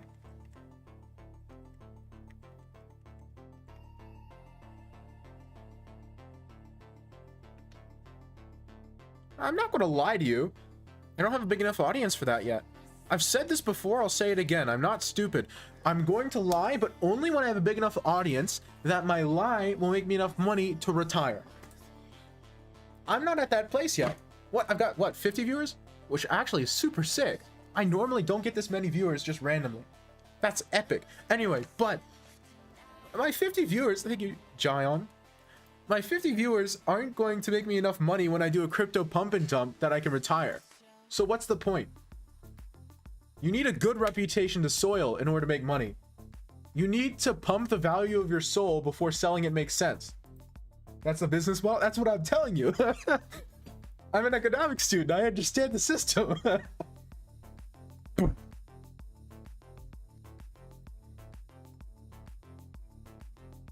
I understand the system. The Beatles more like losers, am I right? Oh, okay, yeah. See, this is why Twitch chat is so much fun. Somebody asks if I like the Beatles, I give a statement of, I understand their cultural relevance, but it's not for me. And then someone else says in the middles, and then someone else says Beatles more like the losers, and then we're totally out of whack, and we're done. It's all over. Weak dab? Your face is a weak dab. I'm white? Good to know. Also, based one Knight F3 player. I can get behind this. Well, I'm kidding. I know you're kidding, but it's just funny. I'm not remotely worried. The Beatles more like the losers. I want to make it clear I did not interpret that sentence as sincere. Things might be dog water, but I stand behind them. Based. You know what? I can stand behind that too. Anyway. I'm sometimes white. Well, I'm always white. Anyway, DXC4, Knight C3, E6, E3. E3 is good. E3 is a good move. The reason e3 is an inaccuracy is because here you have better. You have e4. And while e3 is a good move, e4 is a fantastic move. Bro's next take is MF Doom is the worst. Nah, he doesn't like rap in general, to my knowledge. He likes one album. Which, that's one take where we disagree. I quite like MF Doom.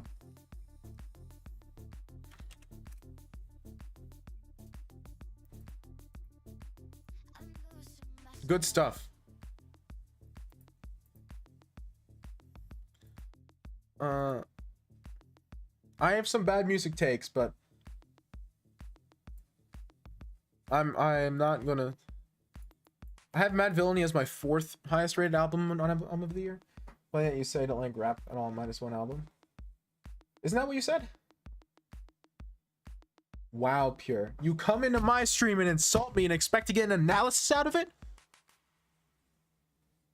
Yeah, sure. Yeah.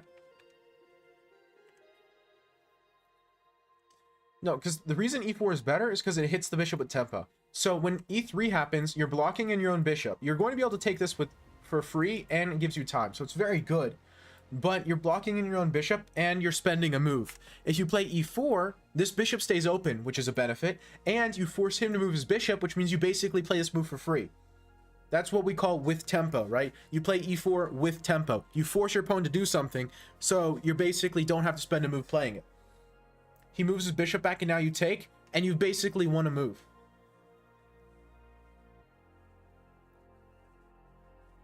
I don't play the London Bower. Come on, man. Who do you think I am? That being said, the London isn't actually that bad. Bishop g4, actually, bishop f3, gx f3. Or just take the pawn. Doom made his career off goofy beats. I'll not elaborate further. I mean, yeah, true. I don't think any Doom fan would disagree with you on that. His beats are incredibly goofy, but that's part of the fun. Mans puts like minute-long cartoon samples. Man puts YouTube poops at the beginnings of his songs. That ain't goofy. I don't know what is. Okay, so takes, perfect. Pawn takes, fantastic. Bishop a3. I like this move a lot. Just a good diagonal for the bishop. Ignore the computer as being stupid. This is a very good move. Knight f6, knight d2. Knight d2 I don't think is strictly necessary. I understand the purpose, but I think you're better off just castling. That's you know Miles? Well, I'm sure you know Miles does it too, but come on. Come on, man. Doesn't Money Folder end with like a minute and a half of cartoon samples? It might have been Meat Grinder, but I think it was Money Folder.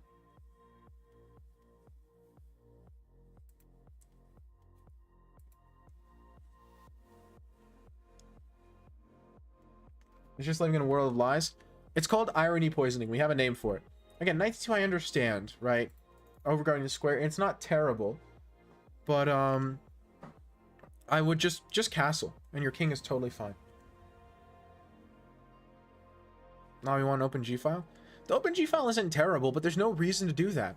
You're giving yourself a weakness to get a strength, and that is true. It is a strength. However, you could also get a strength for no weakness. Up a pawn with full control over the center. There's no reason to give your opponent anything.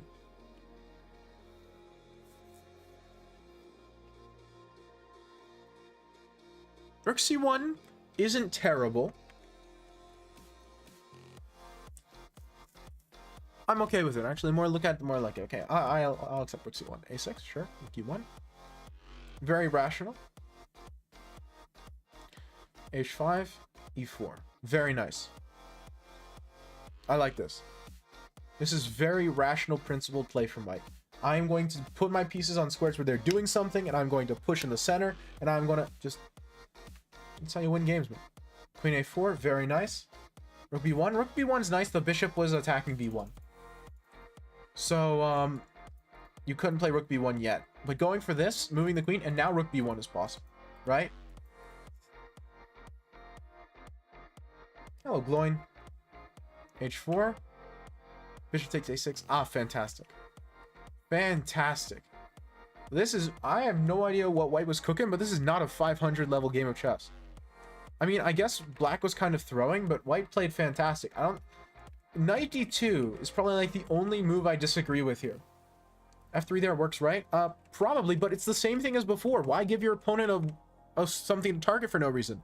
That weakens your dark squares and gives like some weird sacrifice potential in the future. And like this is more annoying because after G3, D3, sorry, F3 is weak. It's sure, I'm sure it works, but there's no reason. Like for example, knight takes D4 here evidently works because now you have this to deal with.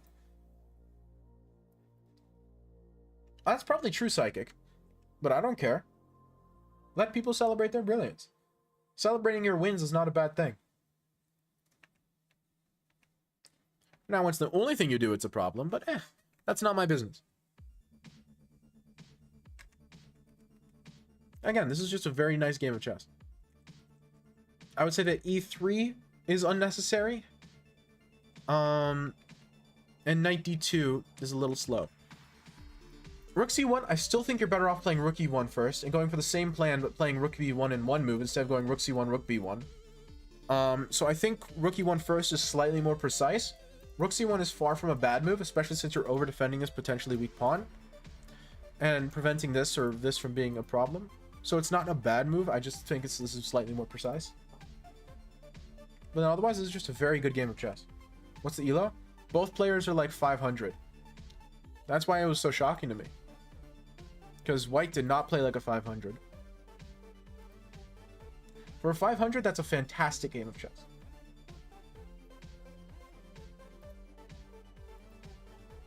Ego matters. I can't tell if that's an autocorrect of elo or if you're saying ego matters. Either way, it's funny. I'd say 12, 1300. I would go higher than that. I wouldn't be surprised if that was like a 1500 game of chess from white. Now, black played pretty poorly, but white played only moves that made sense. You see, 1200s will occasionally see something exciting and play a move that makes zero sense. Every move white played made sense, even if it wasn't the best. E3 is by far the weirdest one.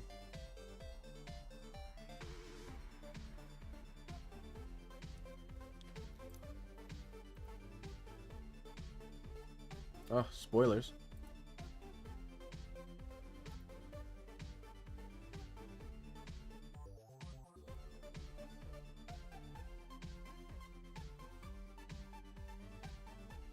Ah, okay, Blitzilo 1460. What did I say? 1500.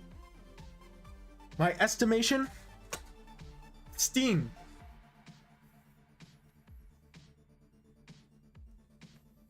Come on. 1e4 best by test. That's what Fisher said. And e4 is definitely good. Can't complain. Can't remember what this line is called, but it's a line, whatever. Okay, we transposed into a inaccurate move order of the classical dragon. If I were white, I would probably playing bishop e3, queen d2, and castling long. I mean, we can transpose in the main lines as well, but there's probably some way of punishing this. Miss the Moraxi bind. Yeah, but this isn't an accelerated dragon. It'd be different if in this position, it was like, I don't know, knight, I'm not even sure what I would say here. Something stupid like a6, knight c3, and then g6. It'd be different if it were this. But part of the difference between the accelerated dragon and the classical dragon is if you play d6 or not. Because the whole point of the accelerated dragon is that you don't play d6, so you get a move earlier, so you can play d5. If white tries to play... let's say this is not going to be what happens because white should play c4 here, but let's humor me for a second. If black plays an accelerated dragon and white plays a Moraxi, black gets to play d5 because in the normal Sicilian dragon, black is one tempo short of playing d5, which is why white's move 9 is so critical in the classical dragon and in the Yugoslav. So that's the point of the accelerated dragon, is that you don't play d6, so you can play d5 in one tempo. You save that one tempo, and suddenly position's equal, right? That's the big idea. which is how you can get away with going for this.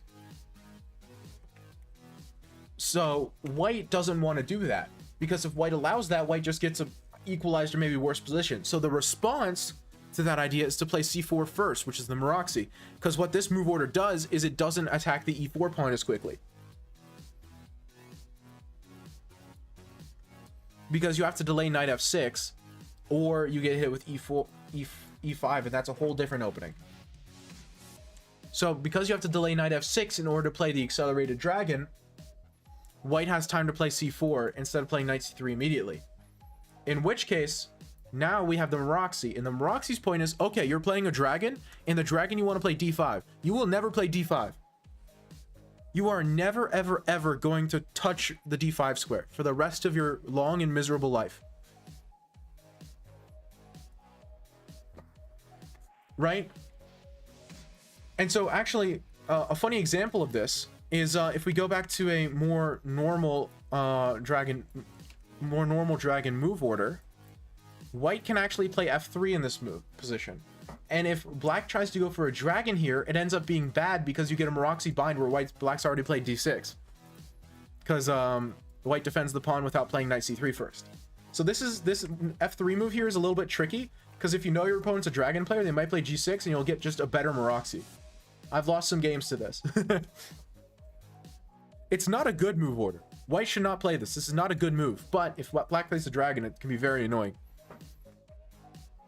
Because here, if white plays e5, white just gets a better version of the Sveshnikov. Hello, doggy.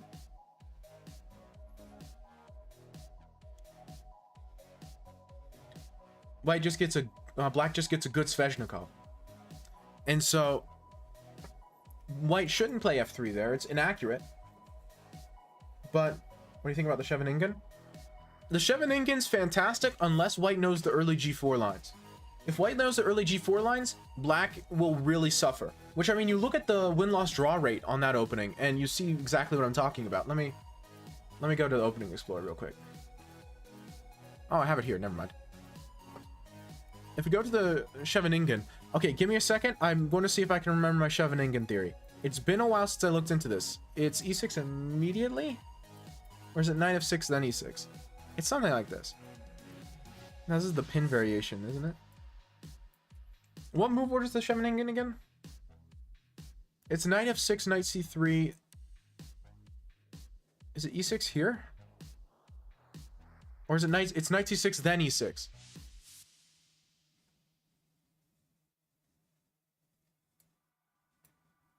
Yeah, this is the Scheveningen. No, this is the Taimanov. Oh, I always get these lines mixed up. Isn't the Scheveningen before you play knight c6?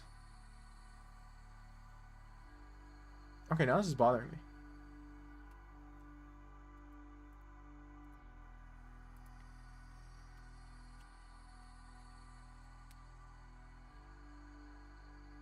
Okay, this is the Scheveningen. I was right. Isn't Taimanov bishop b5? Why are you calling this the pin variation? You piece of junk. Okay, bishop e2. Bishop e7. Castles.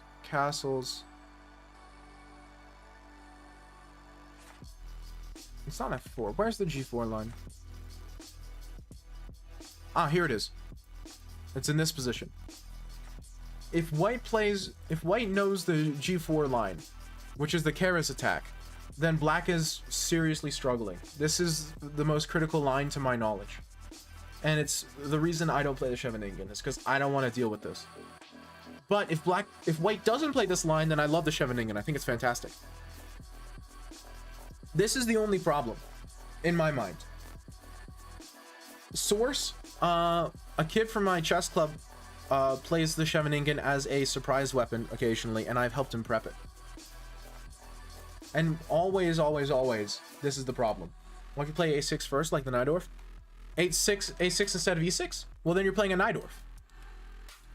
You're not playing a Scheveningen anymore. And so now you've got new and interesting lines to deal with. Convert to play the French, I'd rather die. Stop the yapping? Never. Well, now you're just playing a Najdorf. And you can play the Najdorf, but it's got its own lines. I'm JK? No. Okay. The Najdorf's got its own whole bag of theory. It's like, what is it? 16 different moves have been tried here? Isn't the Najdorf usually with E5? It can be. It depends on the line. Some lines of the Najdorf you play in early E5, some you don't. Like this line, you play E5 immediately. This line, you play E6. That's part of the problem with the Najdorf, is it has so many different branching paths that you have to know. Yeah, 25 different move orders. Exactly what Bauer's saying. Bishop C4, you also play E6. Exactly my point. Exactly my point, Void. I did do 3 claps. So I did do 3 claps. So the Najdorf, you can play E6 in some lines, but some lines you play E5. So it's neither here nor there. So you can play this, obviously. The Najdorf is one of the better openings for the black pieces, right? But it's also very difficult. And so, yes, you are correct. That is the solution. But, I was busy talking to my beloved GF. I'm lonely. Based and same. Anyway.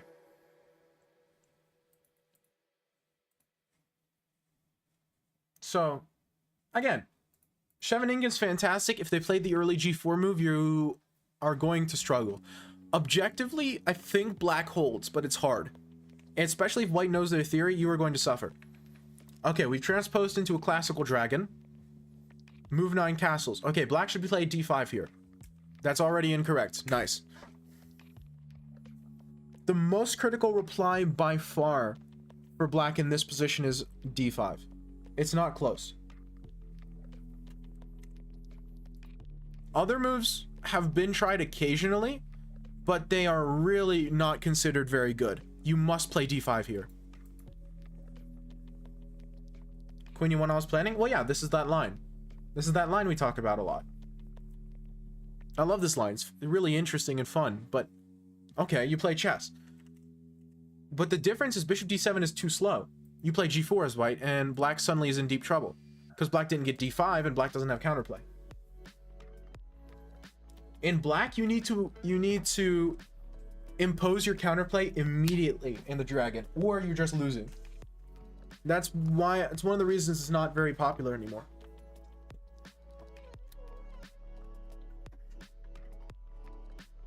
Is you kind of need to know what you're doing. Again, on bishop c4, you play bishop d7 because you can't play d5 yet. Heck, on g4, you play bishop e6 because you also can't play d5 yet. But on specifically move 9 castles, d5 immediately works. It is a pawn sack, but white shouldn't take the pawn.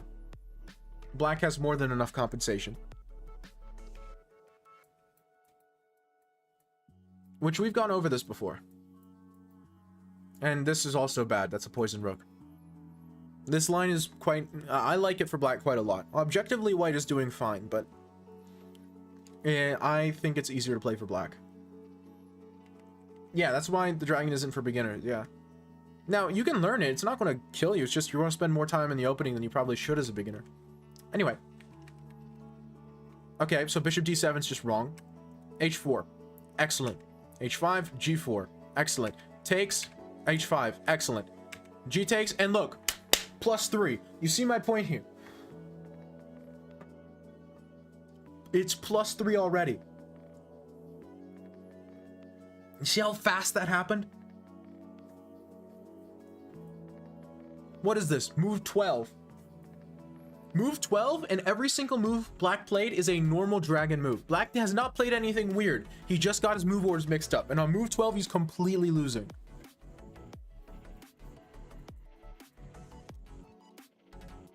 He's completely Jover.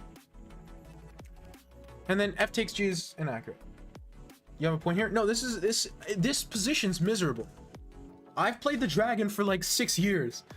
Like the first opening I ever learned was the dragon, which was a terrible idea in hindsight, but I don't remember. But the opening I know best by far is the dragon.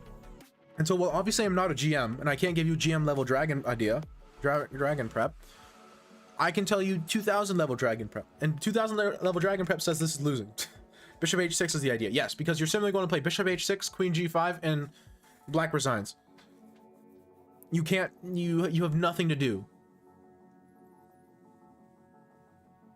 Don't know any openings yet? You don't need to.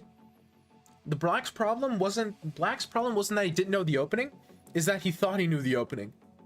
There's a difference. Black played this in 1 second. Black's problem wasn't that he didn't know the opening, it's that he thought he knew the opening and that he didn't. If Black had spent time thinking and played a move that's principled here, he probably wouldn't be losing in 12 moves.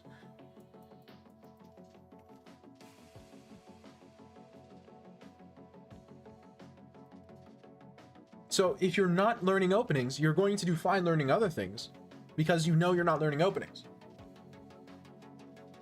So bishop h6, and again, this is inevitable. Knight e5 is an attempt, but then knight f5, which is a very standard motif. Learn principles? Absolutely. Do it, neighbor. And this is miserable. Yes, black is up 2 pawns, but it's just... What, who cares how many pawns? You can be up 5 pawns, and I still would rather take white. Well, black didn't really understand the fianchetto structure and how to attack and defend it. It's more general than openings. That's true. That is true. You are correct. But again, black didn't think about it. Maybe black did understand it. But he didn't apply that knowledge because he just played the move he thought was prep. What do you think the highest rating you can give without learning openings is? Well, higher than 2000. You can get 2200 at least, because I've been 2200 and I've played people better than me who don't know openings. So you can get to at least 2200. Remember to do one squat? No, because I don't have to get out of the chair.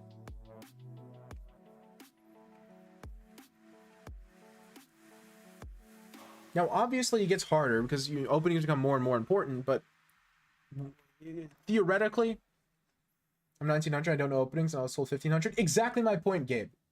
Exactly my point. Except dragon? Well, you just don't play the dragon as black. You don't need to play the dragon. The dragon's not even that good. You probably shouldn't play the dragon. The Najdorf is kind of just better. And, you know, you have to know theory for the Najdorf too, but don't play the Najdorf either. Then just don't learn openings, Gabe. With just tactics, general principles, you can probably get 2500. It's probably possible. I don't know. I haven't gotten 2500, so I can't tell you, but I know 2200 is possible. So yeah, this is incorrect, but white's still winning. Knight f5, excellent. Knight takes g7. Perfect. Oh, that's pretty. That's nice. That's nice. That's a nice flourish. I like that. Okay, well, I have to take my headphones off because these are wired. I will spin around once for you. Whee! Ow. Whee! Whee! Whoop! Bumped my microphone. Probably shouldn't have done that. Why'd you bump my microphone? John. Well, I can't believe you. Thanks for lessons. No problem, Landon. I just hope they're applicable.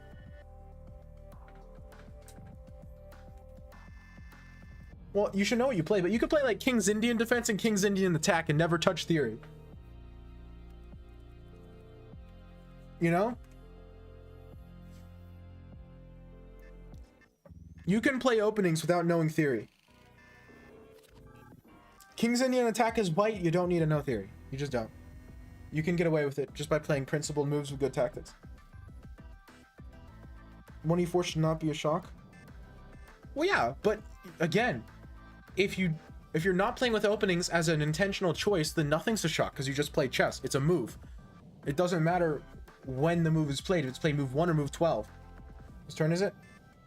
Pure's turn, but Pure does not look to be here. So, in that turn, in that case, it's your turn. I play the Scotch, which you can transition into the Scotch in a lot of openings. True. Yeah, see what I mean?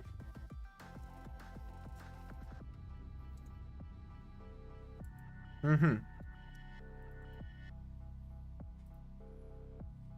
I'm late?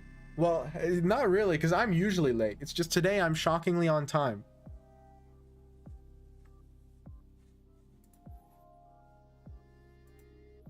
Only the Caro can't transition into the Scotch?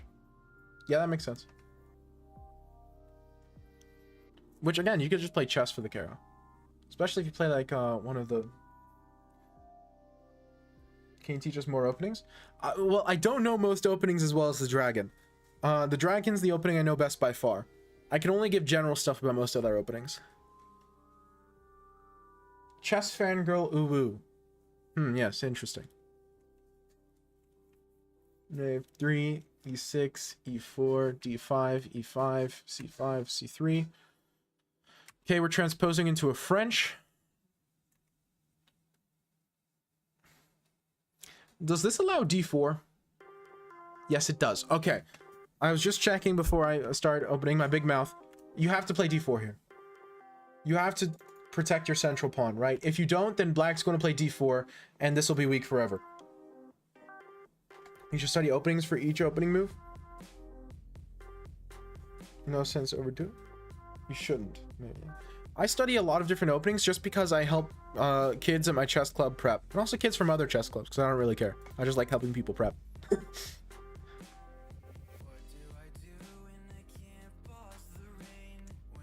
c3, knight c6, knight a3. Again, so f6 is also fine. And the problem is this is too weak. Yeah, exactly, Gabe. And you just play chess. D4, f6, c8 takes d. Hate learning openings and will avoid it until I can't anymore. Chess 960 has ruined me on openings. Now I don't want to anymore. I used to like it, but now that I'm playing more Chess 960, I'm like, oh, it's so much better to not have to deal with openings. Okay, this is fine for both colors. I don't understand this capture. I'm aware that in a lot of lines in the French, this bishop's kind of terrible. Actually, that's not true. It's this bishop. Yeah, no, I don't get this capture. I think this bishop's better than this knight. It's 959, get real? No, 959 is freestyle chess. Chess 960 includes the normal chess starting position. That's the difference. That's why Carlsen's tournament was freestyle chess, not chess 960s, because he didn't include the chess starting position. It's a whole thing. I just want to thank you for your tips. I increased my rating by 120 elo in one day. Sheesh, can I have some of that? Can I get an elo tax? Get like 10%. Give me 12. 12 elo. That's my point. True. Play the opening like a book, a middle game like a magician, the end game like a machine. Oh, I don't remember whose quote that was, but it's a fire quote nonetheless. I would play chess 960, but once I will, I'll never get used to normal chess again. Base. But seriously though, congratulations, Stanley. And no, most of that wasn't me. I mean, you're going to gain the elo. You were going to gain the elo with or without me. I was just a convenient vessel. Yeah, and see, this is what I mean. And now, given black has kind of shot himself in the foot because without a dark squared bishop, this is a lot harder to put pressure on.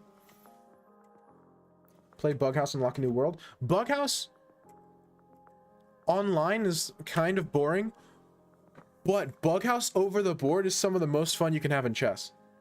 Over the board Bughouse is fantastic.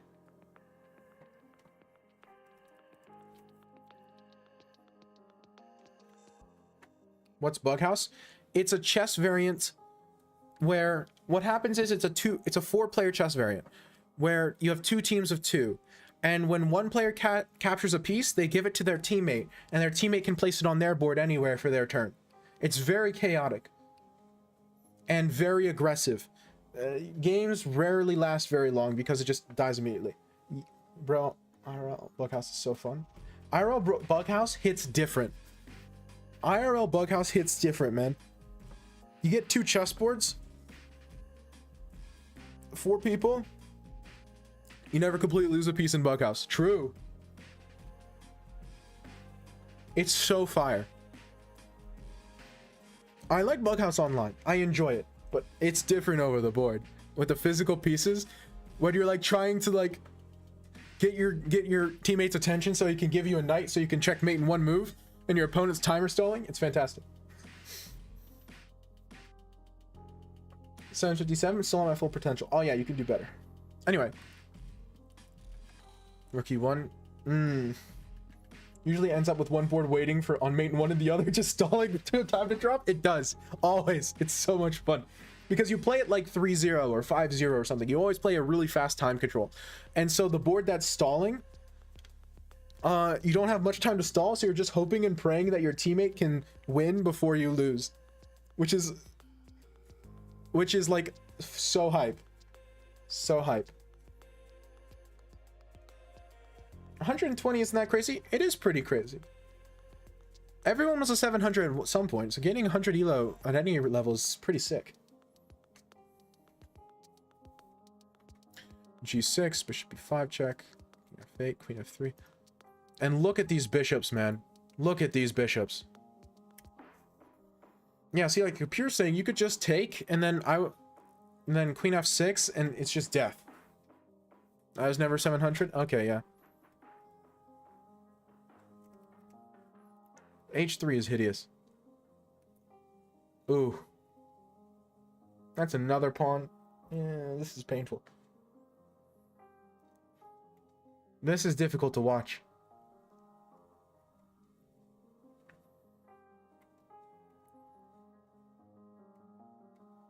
Yeah, this is desperation.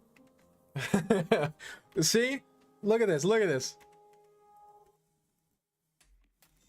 Black saying, you know what? Maybe they won't see mate in 1. Or mate in 2. Actually, it's not even checkmate. Maybe they won't see queen takes h2. Which you should not allow. But maybe they won't see it.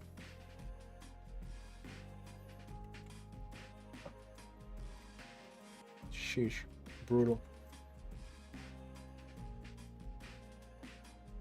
Good middle game play, but man, we need to talk about that opening.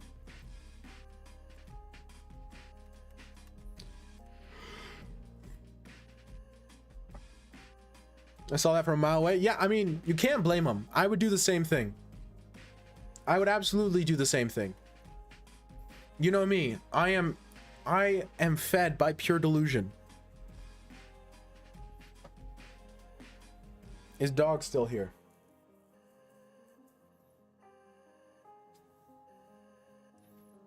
Stockfish broke? Yes, because clearly that's the answer.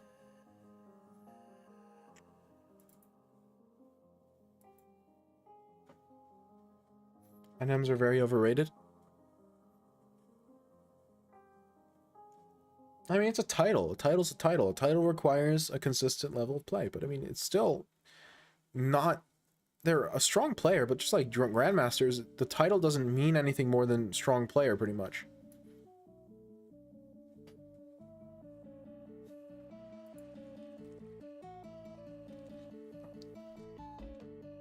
No, they're not. They're properly rated. Yeah, see, I was about to say the same thing as Psychic, but I'm like, overrated versus overrated, you know?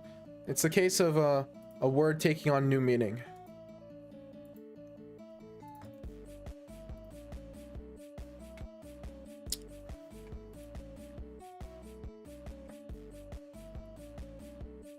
Got one more game to show before I go to sleep. That.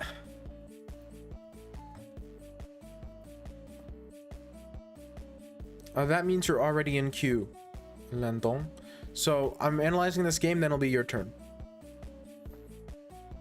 Boop, boop, boop, boop, boop. Okay. So far, so good.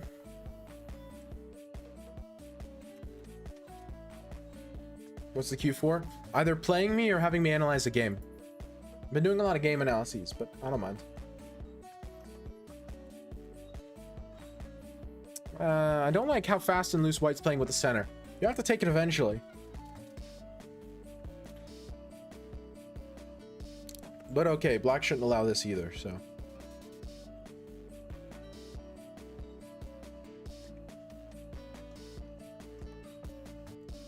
Oh, come on. At least play like d4. d4 isn't even the best move, but that knight is so strong in the center, and he has to do so many annoying things to get rid of it.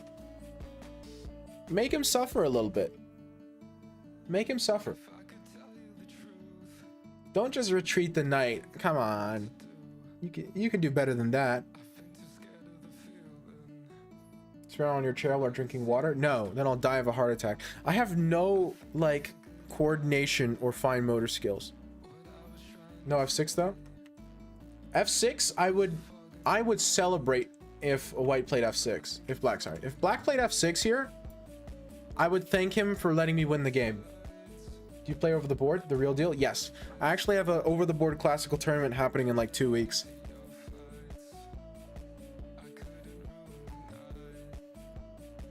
The game just ends here.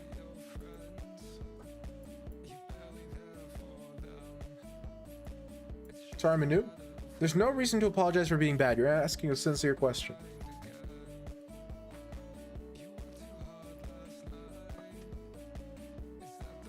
This rook hangs. It's just so much material. And white and black's pieces are still scattered, and this king is still suspicious. It's very dangerous.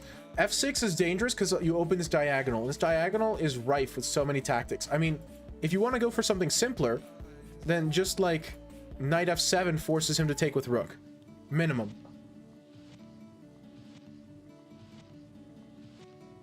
Where's YouTube channel and game analysis road to GM?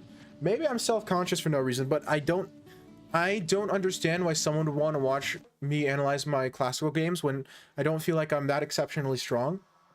Or that exceptionally... What's the word I'm looking for? That exceptionally well-spoken. And so I always feel nervous about posting things.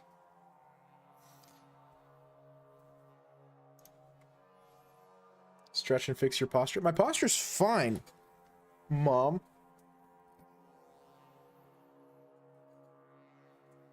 See, now I'm going to be like sticking out of frame. Just become exceptionally strong and well-spoken. Easy solution. Well-spoken I'm working on, but I mean, doesn't matter. We can learn something for sure. Maybe. Strong, I'm working on. Well-spoken, I'm also working on. But every role model I have for being well-spoken is like in their 50s at least. And so I think that says something about how easy it is to become well-spoken. Which I'm okay. I'll wait. I'm okay spending, or not spending, but having to wait like another 30 years, 40 years before I can be extremely well-spoken. Did you eat breakfast, lunch, dinner already? Yes, sir. When I said I wasn't in the US, I wasn't lying. It's currently 9:16 p.m. where I live. So I am long past having eaten dinner. Queen f6, knight xd5, rook xe1, queen xe1, cxd5, queen e8, bishop f8, bishop xd5. Your English is fine? Oh, I know it is, because I was born in the US. I don't live there, but I was born there. I know, it's just plot twist after plot twist. It's like an episode of 24. Okay.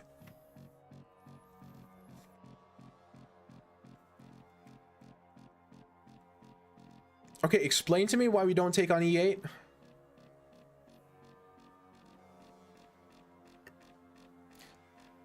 Stanley, you're going to have to join the queue because there's other people waiting in line, so I can't skip those other people to analyze your game. As much as the name Stanley is fire. Okay, well, just making sure you didn't have an answer. It's fine. Well, in his defense, I do mumble and slur my words together something fierce, which I actually recently uncovered some footage of me when I was like 6 and 7, and that helped me realize I've been slurring my speech my entire life. You're already in the queue, Mr. Neighbor. You type !join Stanley. My entire life, I've been just mashing all my words together until it's like some sort of disgusting soup.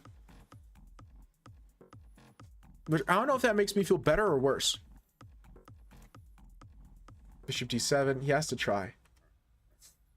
Even something like bishop e6, just give me a rook. I didn't hear any slurring. Well, I mashed my words together is what I mean. Since when is Americans native English? Pardon? Remember thing? Ask us if we're enjoying the stream.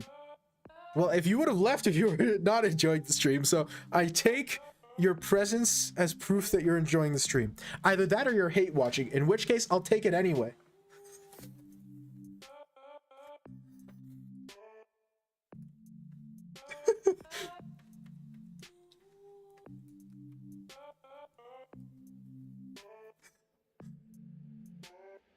I am not at the size where I can refuse hate watchers. Be polite to other chatters and it'll be fine. How's the stream going, kids? It sounds weird. I don't know how I feel about that. I see 6.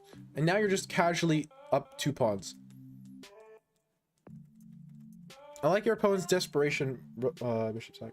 Native Americans don't speak English confirmed.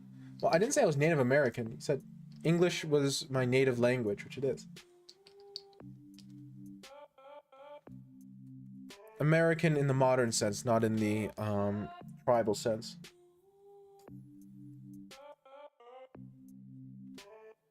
And your opponent was trying, and I appreciate his effort. I like King H1 a lot. Not only does it free up the square for the rook, but also gets your king off of a dark square, which this is a dark square bishop, so it can't attack light squares, obviously. So putting your king on a light square makes it safer from this bishop. It's just a very good move in general. Very principled, very rational.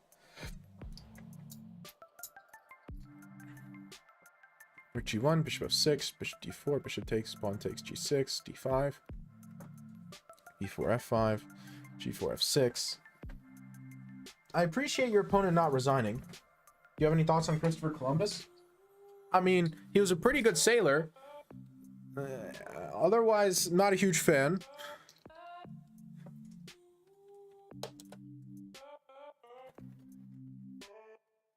Greeting the newcomers onto the stream. Welcome everyone who is now joining us.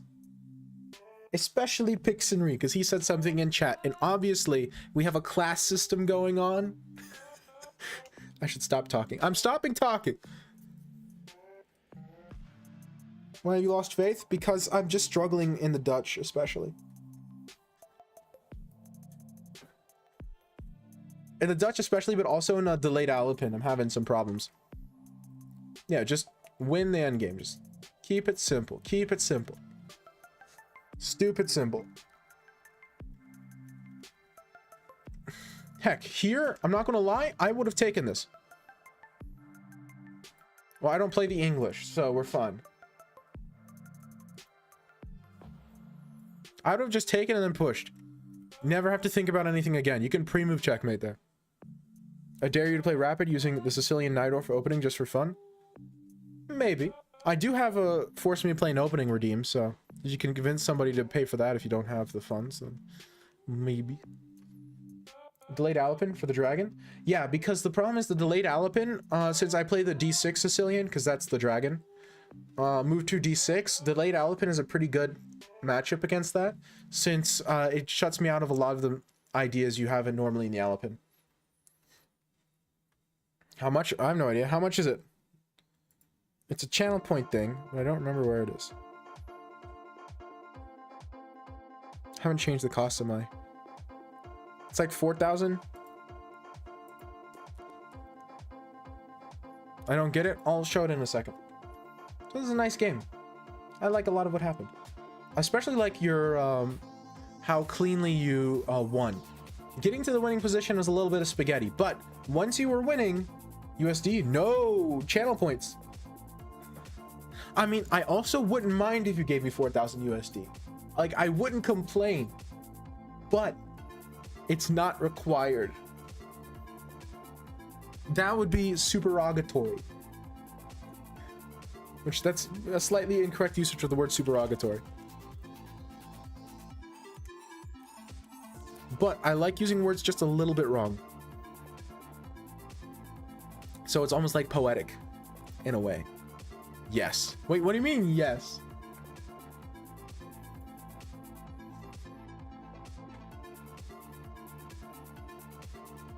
Okay, yeah, Alpin.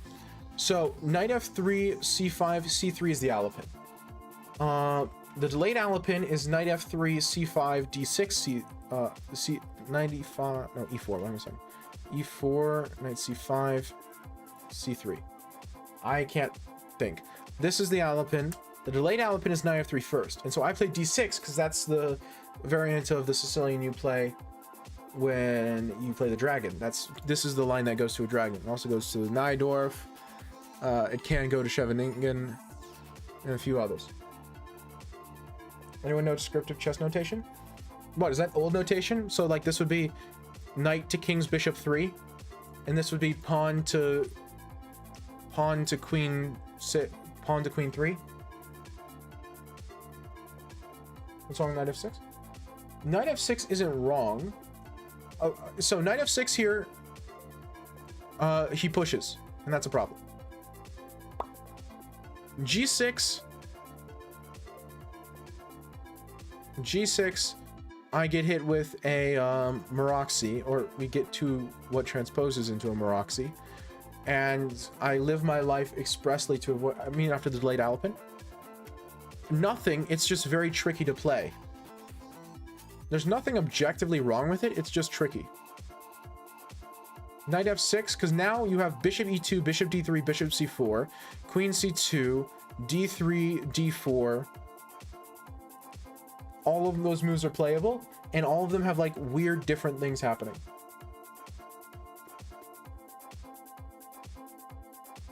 Yeah. And all of them have like different weird tactical motifs going on. And I have to remember my specific move orders for each of those moves. And it's so annoying. It's so annoying. And so you have to play knight f6 here. And then, like I said, there's so many just random stuff.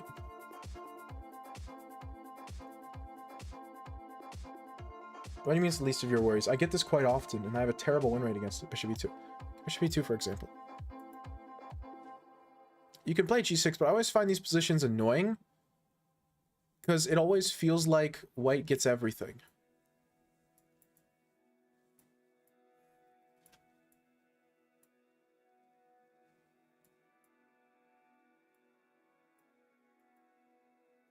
Like white gets their full center, you know?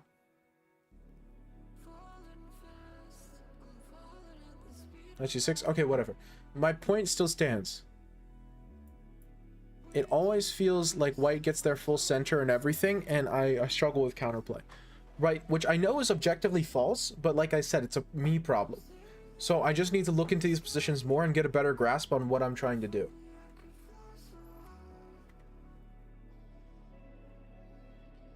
But again, bishop d3 is also a move. And this is different as well. Because if you play like this sort of way in these positions, then you're going to get hit with the earlier d4. It is a skill issue. I said choose one variant, study it, and stick to it. The variant doesn't matter. No, that's what I'm saying. I just haven't done that yet. Absquatalize. Oh, pardon me. Switch to my other desktop window. To dismiss, send off, and put to flight. Base. How are you enjoying the Grand Prix then? The Grand Prix doesn't bother me nearly as much. Because the Grand Prix, if you play like e6, g6, bishop, knight e7, it's not that difficult to deal with. The, I mean, I'll reveal my desktop. I have nothing to hide. Right? I think I have nothing to hide. I've shown my desktop a bajillion times. Like, literally last stream. Anyway. Okay, Landon, it's your turn. Sorry for making you wait.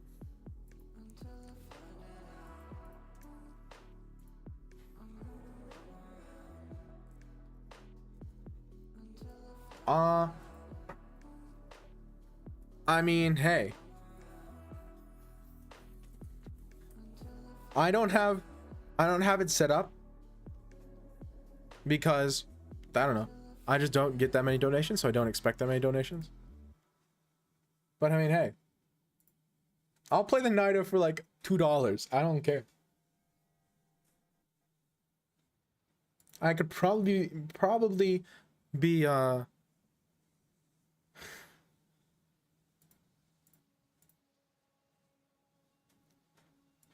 nice try, Pixon. Well, see, the problem is then all of that would go to the credit card processors. The reason I said 2 is because if it's 1, then like I'm pretty sure it's like a flat fee of like 30 cents and then an extra 15% or something along those lines. So the difference in how much I get between $1 and $2 is like massive. Because with $1, I only get like half of it, but then with $2, I get like 3/4 of it. It's something along those lines. There's like some weird way the math works out because there is a small part of it that is flat. What's your bank account number? Nice. Cool. Yeah, so that's definitely what I'm going to tell you. And I'm not going to tell you that I just have a link to my Ko-fi page in my about. And that's way more secure for me since I don't feel like giving out my bank information. What's the name of your first pet? Uh-huh. Yeah, uh-huh. Do you want my mother's maiden name while you're at it?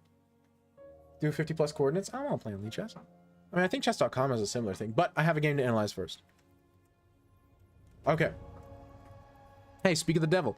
It's a Grand Prix.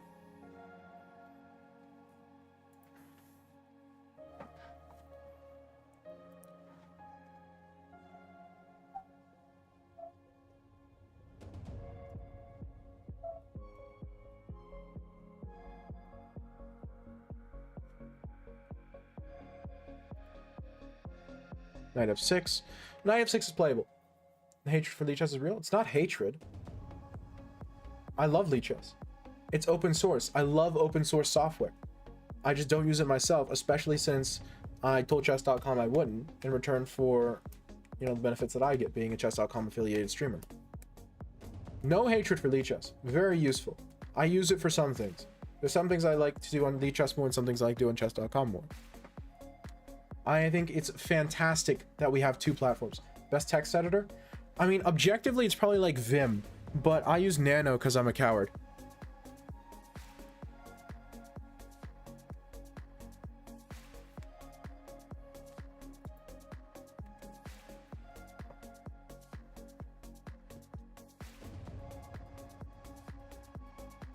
I think it's so fantastic that we have 2 good services to play chess online. It's insane. We have a good open source one, and we have, in what in my opinion is a good business one, and that's such an amazing thing. It's so great. I would not want either one of them to disappear or get any worse. Finish your bottle of water? Well, I mean, this is basically empty. I have another one though. I have a backup bottle of water.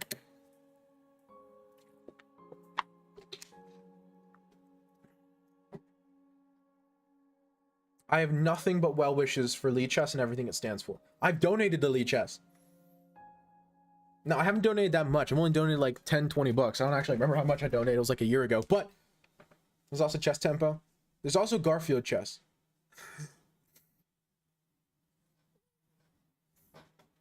Which Garfield Chess is clearly the superior chess option. This is a completely reasonable way of playing so far.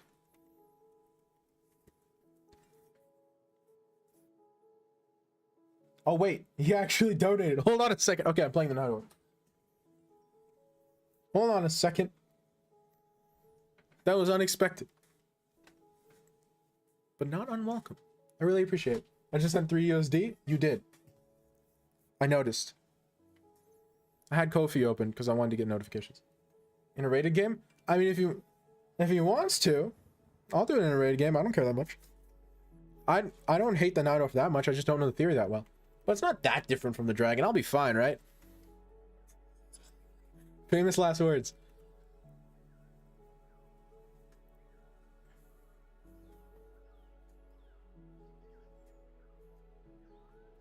Knight d5, knight e4, b6, bishop d2, queen b5, c4. Yeah, queen b5 just blunders a fork. Before this, so far so good. So far I like everything you've done. b3 is the first questionable move because you're letting him open the a file, which is the file his rook is on. Pardon me. Which is the file that his rook is on, right? Because if you think about it, your rook's on the c file, his is on the a file. So you want to keep the a file closed but open the c file, and he wants to do the other. He wants to keep the c file closed and open the a file to improve your own pieces, right? Since that's a big part. I would argue. Well, I'll do it. So both sides are kind of fighting to make the other rook look stupid. And so b6 fails because it makes his rook look genius instead of making his rook stupid.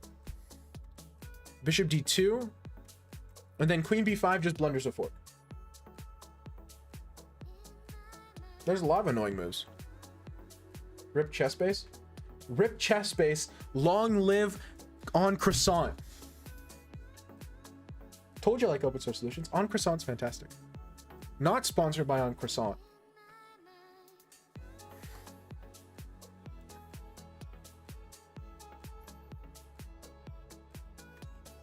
Queen b5, c4, queen takes b2, cx d5, ex d5. Did you see the GM that died? No, I didn't. I've heard of that one, Pog. On Croissant's fantastic. I didn't see that. That's terrible. c4, queen takes b2, cx d5, ex d5. Pros use a short thing journalist to journo as a slur. Journo, that's what we're doing. I'm not against it. I'll shake. He died in a chess game? Really? Wow. Was it like a heart attack or something? Or some heart condition? Okay, I appreciate the fight. I like this move a lot. I know the computer says it's not objectively the best, but I don't care. This, I think, is very much in the spirit of how you need to play these sorts of positions. He died of boredom. Wow. Yeah, he probably played the French or something. Queen b1, queen takes, rook takes, and c3, and boom! Suddenly, it's not that bad anymore. It's not great. Died in a winning position? Wait, is that actually true? That's insane. I don't watch Levy a whole lot, not gonna lie. I feel terrible for him and his family. It's horrible.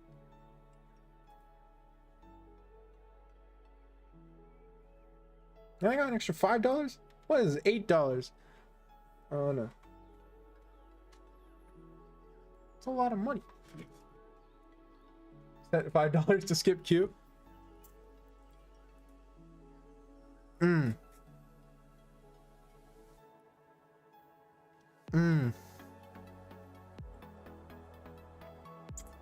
Could have subbed for that amount? Yes, but I get more from a direct donation than I do from a sub, so I'm not complaining. Oh, and I'm last now?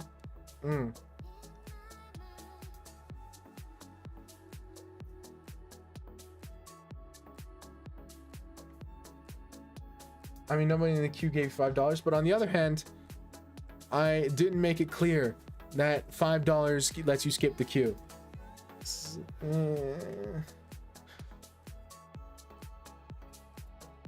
Having a crisis of faith. No, don't give me another $5. I'm already having an emotional crisis.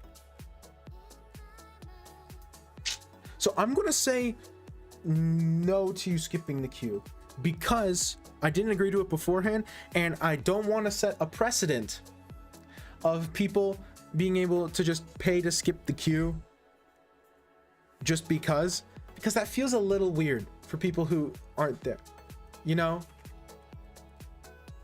20? What, are you trying to bribe me now?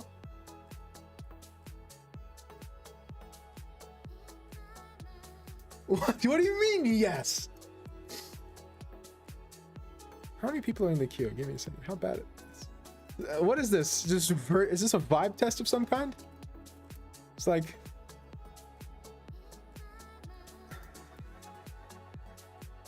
It's extremely important for him to see you play the opening. Ivanko cookies rather than money. That implies that I don't understand that cookies can be that money can be transformed into cookies. I like the slightly better one, probably Meshka. But if you want to show the goofy one instead, I'm not against it. I like goofy chess games. See, look at, remember how I keep telling everyone that I constantly fight? This guy was down a piece and he won. I would agree for cookies. Yeah, but you're not the one that's being bribed here. You become an internationally known streamer and then talk to me.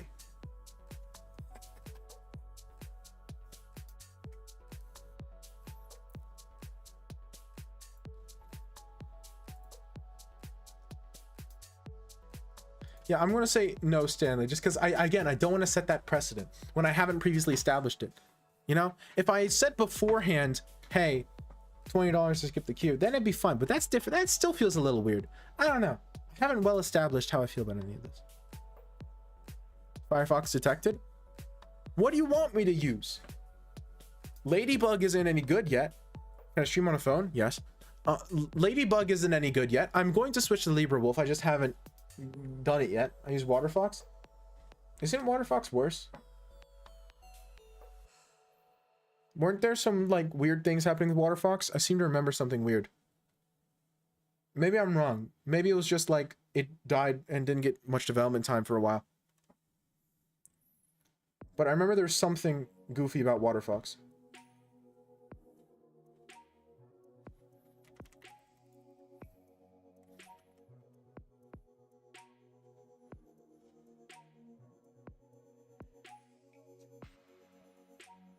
B5. Bishop G2. Yeah, Waterfox exists. Bishop G2. Man, I love these lines for white. They're just so much fun. E4 seems a little soon. Something like knight E5, or even better, knight C3 to threaten taking here is better, in my experience. Because right now you're blocking the bishop, which while isn't terrible, it might bite you in the rear because it might make you a tempo or two short. Thoughts of meme? I have no clue. I'm Googled. Fair enough. Again, I didn't say it's a moral thing. It's just a personal conviction. D5, EX, EX, Knight X, Bishop X, King X, Rook check, King F8, Queen D4, Knight A6, Knight E5, Queen D6, Knight E4, Queen D8, Rook A D1, F6, Knight takes F6. Yeah, and this is a perfect example of when this sort of thing goes wrong for black. He spent too many tempi. You have to spend the minimum amount of tempi to get out of the opening and get castled as here is black. Taking here is too slow. Just castle, because this take is not really a threat. Don't get greedy. Don't try to hold on to your 2 pawns advantage instead of just 1. Just castle and be done with it, because now all of white's pieces are absolutely flying into action. Catalan is goated.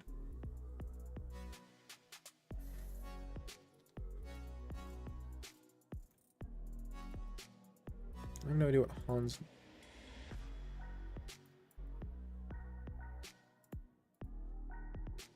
Knight 6, G takes F6. Uncle, what's your FIDE? I think it's like 1700 classical, 1800 rapid. Something like that. Maybe it's 1800 both. See, it's a bit early. Just keep bringing the pieces in. He can't do anything about it. And then this wins a queen, so he doesn't have time for that. And if he plays knight takes, then you check. Was it before the update ready? No, after. Also, welcome. Razvan is cool. How much you need for a title? 2300, I believe. Or is CM 2200 nowadays? It might be CM at 2200, but NM is... Well, that's pretty. You thought I was losing, so you just start sacrificing pieces left and right? Which, I mean, based. Knight D7 is so funny. What about FM? FM's 23. King G7, Queen D6, King G6, and Rook E7. Oh. Oh. This is getting schnasty fast. Oh. Oh. That's pretty. That's a pretty sequence. When was your last overboard tourney? A long time ago or not really? Do you count rapid or is it just blitz? Or is it just, no, sorry. Is it just classical? What's the difference between NM and CM? 100 elo. Classical, I mean. I think I had one back in like December or something. So it's been a long time. School has had me so busy. I haven't been able to make it to any of these big tournaments. Which is tragic. I love playing classical, but it's just so time consuming. And college is college, you know? How much do you have left? 2 years? The only problem with this caption software, it struggles with names, but the thing that causes me the biggest issue is the fact that it interprets my tone of voice as a question really often. I don't know if it's just the way I talk, and I talk in a very ambiguous way, or if it just struggles in general with intonation. What are you studying? Economics. Hate double round nowadays. In classical, double rounds is rough. It's rough. Because even one round is exhausting. Okay. Is John still here? Echo Alco. Yes.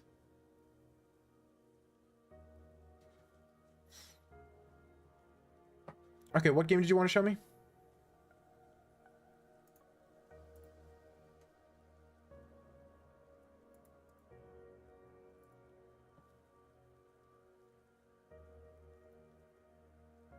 Okay. Any thoughts on the current BTC situation? Bitcoin? I don't have an opinion on specifically like whether if it's going to go up or down, because personally I don't understand the value, if that makes sense. I understand it from a perspective how people think it will replace gold, and I get that, but you don't invest in gold in order to become a millionaire in 3 months. You invest in gold for something stable long term, and Bitcoin isn't that currently. It might eventually become that. If I had to guess, I say Bitcoin specifically, not other cryptos, but specifically Bitcoin probably will. But we have a long time before that happens, and in the meantime, it's on for 99% of the population, it's effectively gambling. It lost 20k of value recently. That's my point. It's effectively gambling for 99% of the population. Based white. And so I don't have any money in any crypto of any kind. I don't want. Why would I put money in crypto? Just hoping it'll go up. It's a Ponzi scheme. It's best case gambling, worst case Ponzi scheme, right? What's the ELO? 1200 versus 1200 effectively. It's 1200 versus 1171. I mean, hey, I will take this game as a victory. Free queen, not complaining. What do you mean reduce white's ELO to 900? Chess.com has not instated me as total dictator over ELO yet. I'm working on it, but I haven't yet. Mods, reduces ELO to 900. Yet? Of course. Dream big. And by dream, I mean scheme. Scheme big. Oh, that's a pretty check. Promotes tonight, checkmate. Okay, that's why you wanted to show the game to me. That's why you wanted to show the game to me. You know what? That's a good enough reason. Promotes tonight, checkmate. I like that a lot. I was wondering why. Okay, Night Orf time.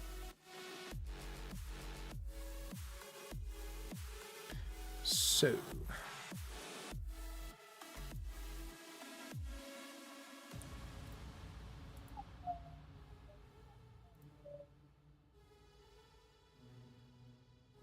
what should I play with white? Since I can't guarantee a game with the black pieces on rated. I'll play the Night Orf as well, but... like, I'll get to a Night Orf and I'll play it, but until then, what should I play? Night, John. Mr. Stanley. King's Indian attack? You got it. I like the King's Indian attack. Okay, we're picking good openings. Because this would really stink if you picked openings I hated. Thank you so much, John. I really appreciate the kind words. Well, I told Stanley I would play Night Orf in a rated game. And just like in a random rated game, because it's a little different against viewers. Night Void. Okay, so I'm going to be a little rusty since I don't normally play King's Indian attack.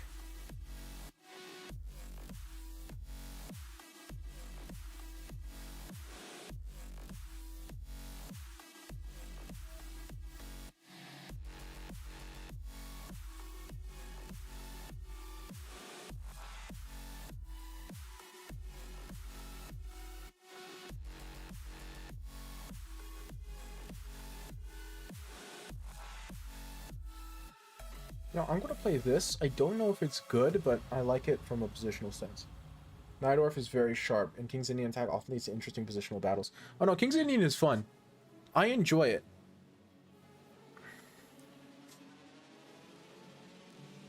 It is not out of boredom that I don't play the King's Indian attack.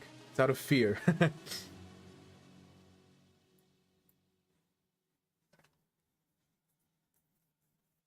This pawn sack is interesting. It doesn't work right now, but it's an interesting idea in general. This isn't the best line, you're still in theory? Oh, cool. I know like 0 King's Indian attack theory. Again, it's not my opening. It's never stopped me before, but...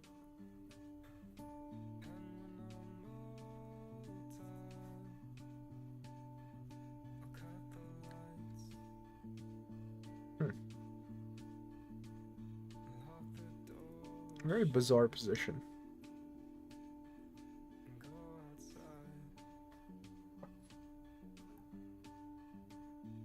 That wasn't the best line. No, I got you.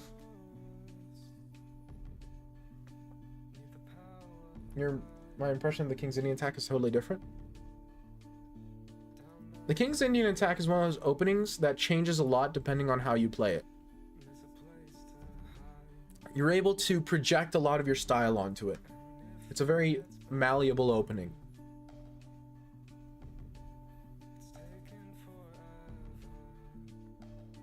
That's part of what makes it such a good opening to play theoryless, is because you don't have to necessarily worry too much about the exact precise bestest move. Because if you play reasonable chess, then you can usually get reasonable positions.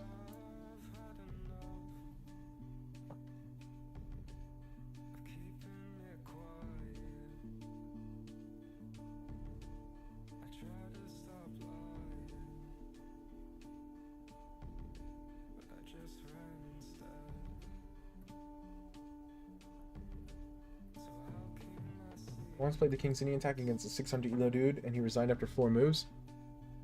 Sounds like a King's Indian.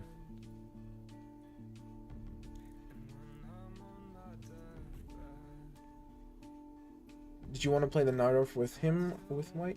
No. He wanted me to play the Nidorf as black, at least to my knowledge.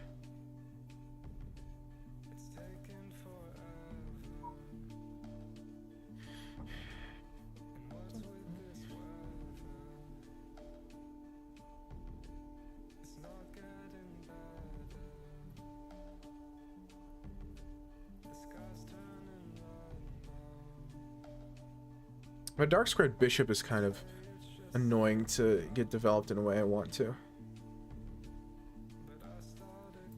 I kind of want to do this, and then like something with the bishop. The dark squared bishop's just such a annoying piece to get developed.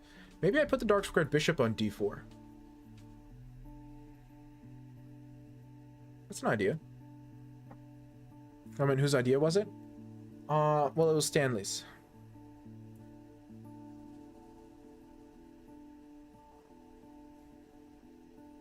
My dark square bishop is absolute garbage, so I'm more than happy to let him have it.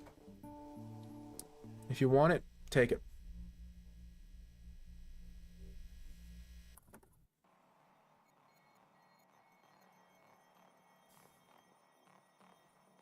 Rook d1. And then, I don't know. Some knight maneuver, probably.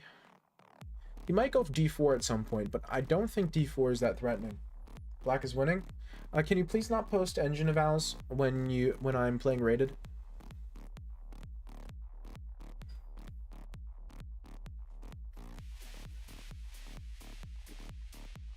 Thank you.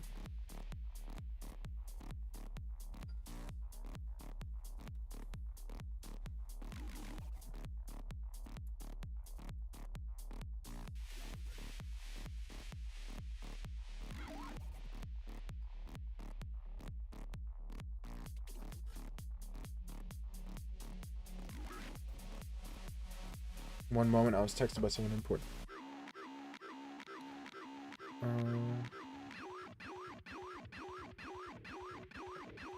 Okay, now I can do my phone. Pardon me.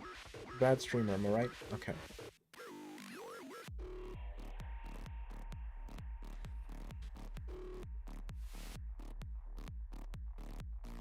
Part of me wants to go here and then like F4.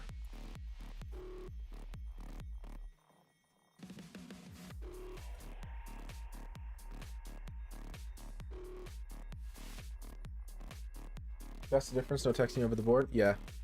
That's part of the difference.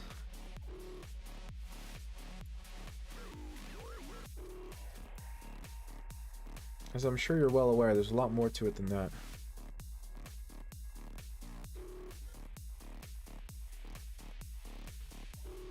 I have some time here. From a Tempe perspective. I could get rid of this bishop, then knight takes to be a tactic, but...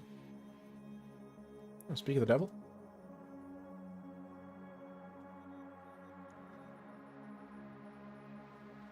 I can't really afford to take, though.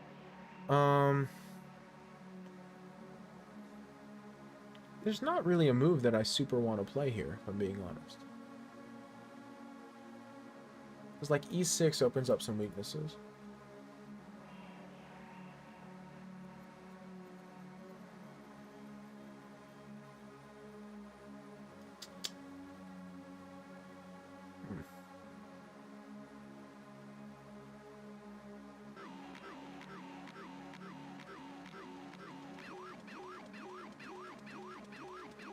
And even something like this, he gets knight c4. Maybe that isn't bad because I go knight e3. Yeah, I think so. Knight c4, knight e3, and I don't think it's too terrible for me. And if I'm just allowed to play knight e3 normally, then... This is a very interesting position. I am completely clueless as to the evaluation. Completely clueless. But I'm just gonna, you know, just keep cruising, right? Keep playing. Intuitively, I like my position. But that's pure intuition. That's not based on anything concrete. Hello, Dale. Yeah, I avoid playing boring chess whenever possible, Stan. I think based on the games featuring the King's Indian attack I've seen, it's equal. Oh yeah, probably. That would not surprise me in the slightest. Okay, knight e3 is a very natural looking move. And I'm going to play it because I don't see why not to.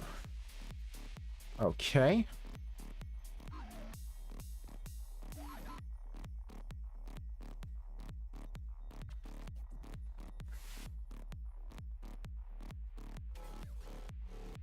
This rook on e1's not doing much. So a potential idea, maybe he's going f5, f4. Actually, that's probably what he's doing. But f5, f4, and then I play knight f1. Is that threatening?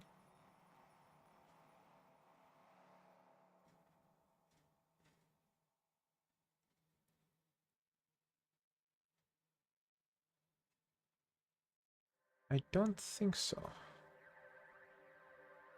Yeah, I go here, here, here.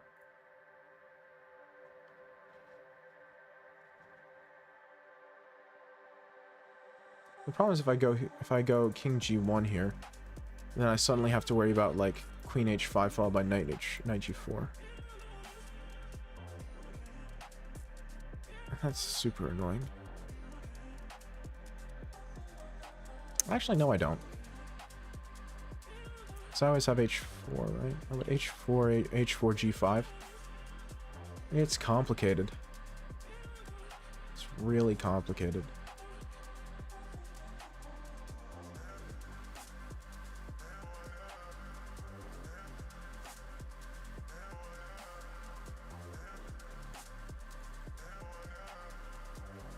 I'm just kind of looking for the right moment to play an f-pawn move. Maybe it's now. Either f6 or f4.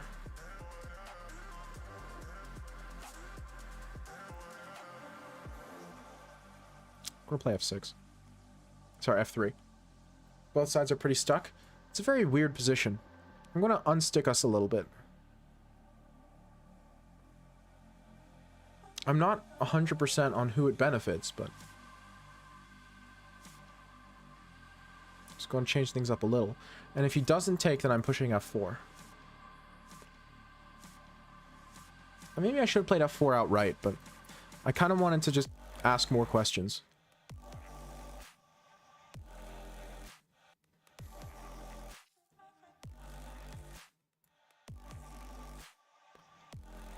Okay, so this is a weird choice, but I'm going to play this specifically. Actually,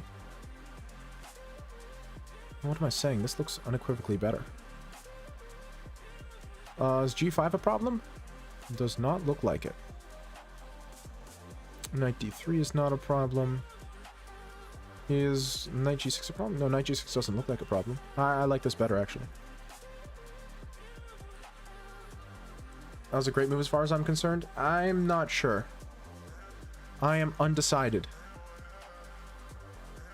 This is a very interesting position with a lot of dynamics. I would be lying if I said I understood it. Hey!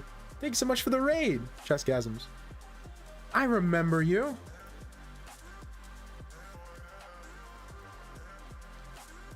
I raided you before. You got me back. It's ridiculous. Unfair. Can't let you win. Or I can't let you even tie it up. Ridiculous. How was the stream? Knight g4 afterwards is an interesting idea. I'm not sure if it's any good, but...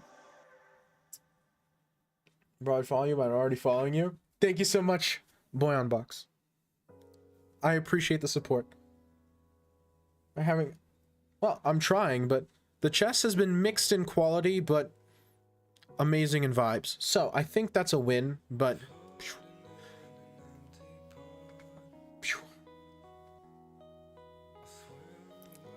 Whoa. Rook f6. You see what I mean? Look at these moves. We're both playing positively goofy chess.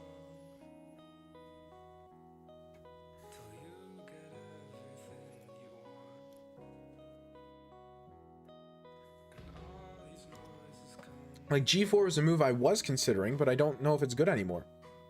Knight f5 is a weird move, but it might just work.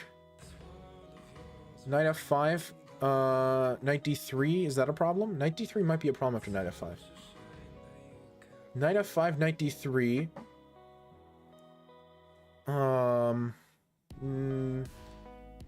Takes. That looks problematic. Actually, maybe g4 first, and then after g4 I play knight f5. What if g4, queen g6,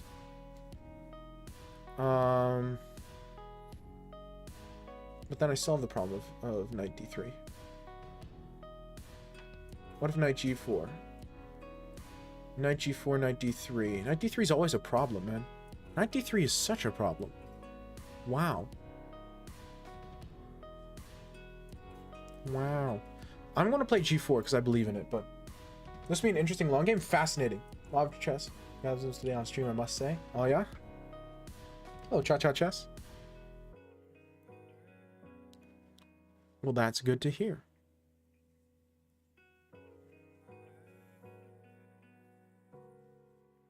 Nothing but success. Queen h4 is not good because of knight f5, so I think he has to play queen g6. Anything other than queen g6, I have knight f5 and we're chilling. If queen g6, knight f5 runs into knight d3, which is a very annoying move. So I don't think I can actually play knight f5. Now, given knight d3 is not actually currently a threat, so I'm going to play a very goofy move in h4. This might be bad. I don't think it's bad because he can't play he can't play rook f6 because I'm threatening to take his knight. His knight's hanging. Hey, what's up, Ree? Hey, bro, gotta go to work. Have a great stream. May all of your games bring you intense and beautiful chessgasms. Thank you so very much. Best of luck.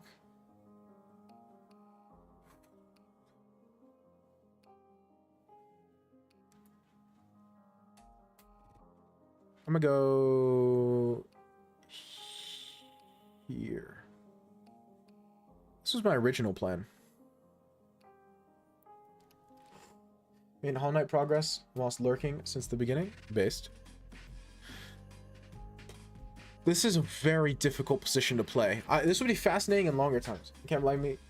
Look for the Dreamer, the one with the mask. The Dreamer, I know where that is. Do you want me to tell you where it is? I should probably ask that before I start dropping.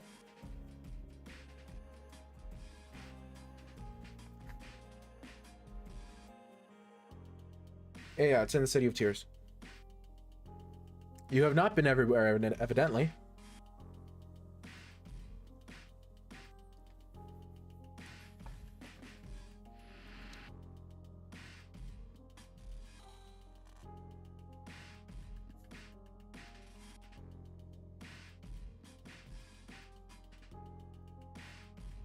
How's this knight endgame look? I like my position better intuitively because I have the more active king. Or more active knight.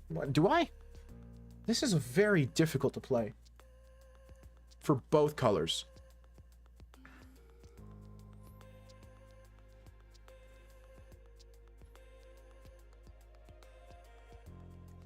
You seem losing? I'm not losing for sure. A worst case scenario, I'm equal. It's a very bizarre position, but my opponent has no meaningfully dangerous concrete threats that I can see.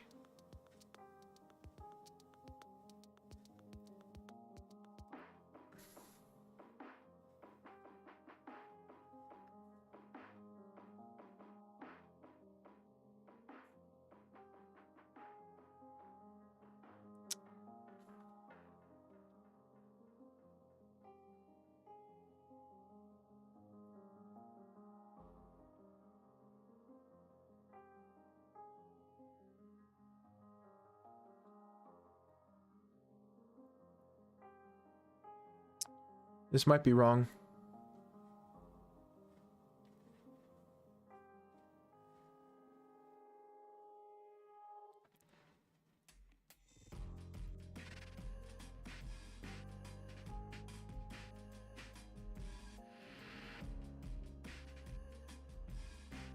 It's fine.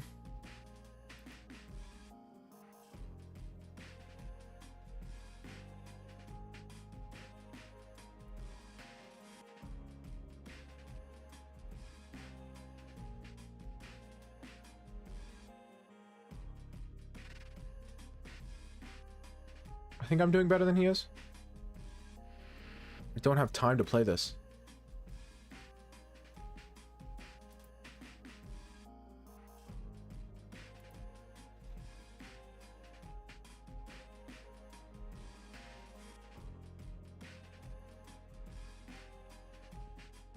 I mean, neither does he, which is the nice part.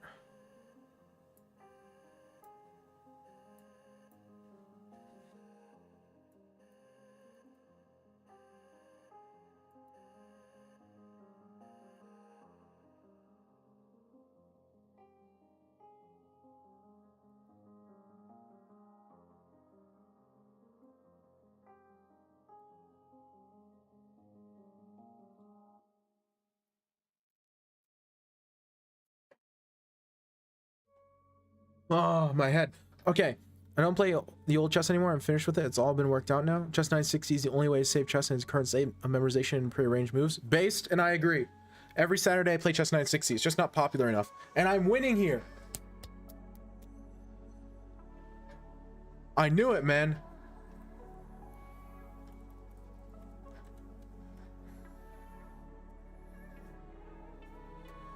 My plan was this. And I thought this was winning. It was dead equal for most of it, but man, people always mess up those knight endgames.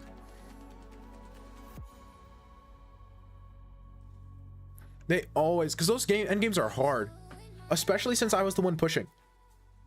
Right? I was never going to lose that position. I was only going to win or draw. So he had to just sit there and hope I didn't find a way to break through. But it was dead equal for most of the game. Sheesh. And that's why playing chess at 2000 level is a pain. No, Aman. I made a giant database of the evaluations of different chess 960 starting positions. And their engine evaluation, engine recommended first move, in a database of 600,000. What's the word I'm looking for? In a database of 600,000 computer games, computer win rate, draw rate, loss rate, and then in a database of 20 million Lee chess games, the win, loss, draw. So just the full, as full a picture as I could get. Can you get the link to the database? Well, I don't, it's not just publicly available for free. I spent like months working on it.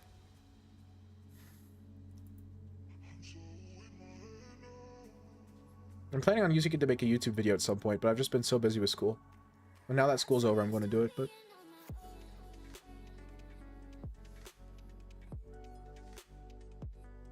I mean, I can link you to how I made it.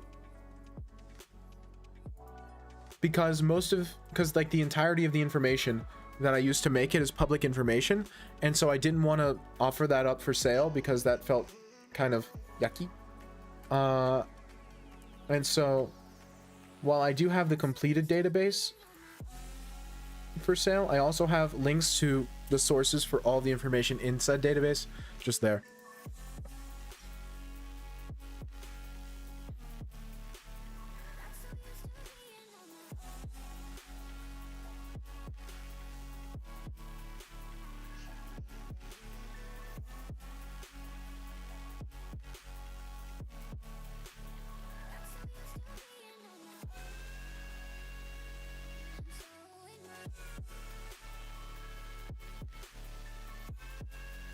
Because I did make it myself. It is my creation.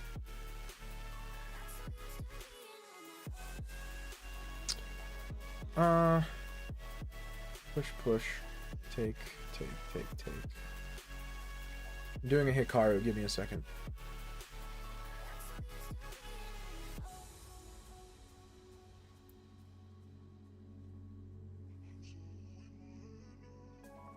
I am 22.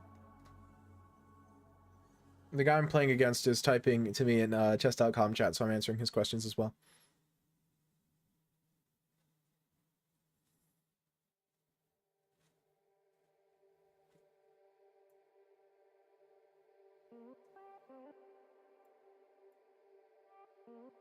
I think this first.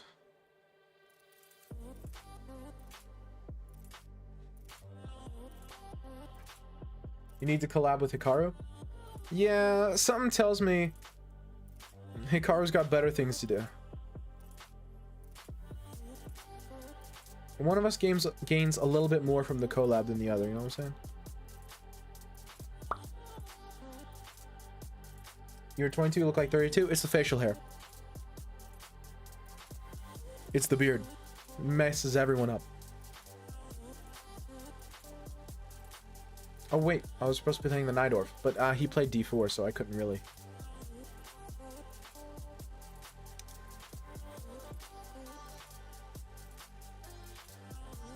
I need to get my pieces moving, but I also really need to get my pawns off light squares.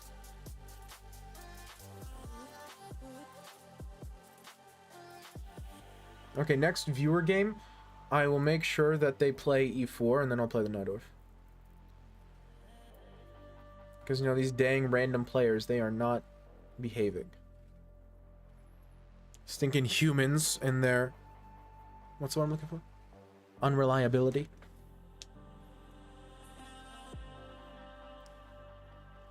Next, you want the Najdorf? Well, Stanley wanted me to play the Najdorf, and I told him I would.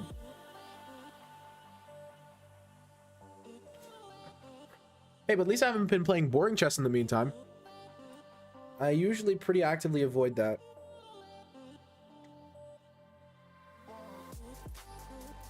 You play Knight of tomorrow? Well, next time I'm live is Wednesday, not tomorrow, so that's problematic. I will have a surprise for you. I am in danger. Okay. I would love to get rid of bishops here, which I'm pretty sure this forces it, which is very nice.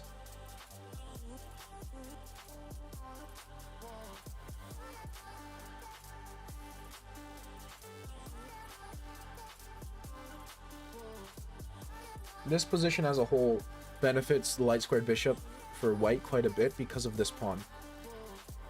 This pawn right here is a huge problem for me long term if I don't trade off light squared bishops. And so I really, really want to make sure I trade off light squared bishops. Bye, Stanley. If you come back Wednesday, I'll play a Night Orph on Wednesday.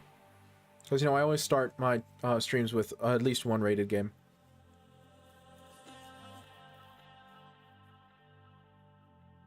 Alright, no worries. Ding. Let's see, let's see, let's see. That's an interesting move. Huh. Well, I'm just going to take it.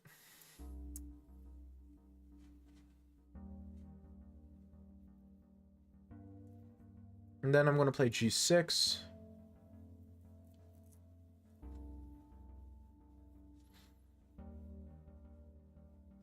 And I think I have a small advantage here.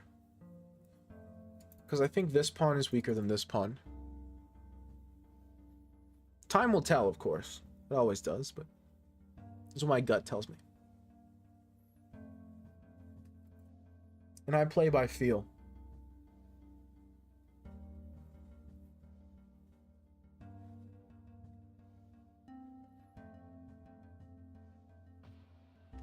Yep. Which, I mean, this is Stanley's turn, so...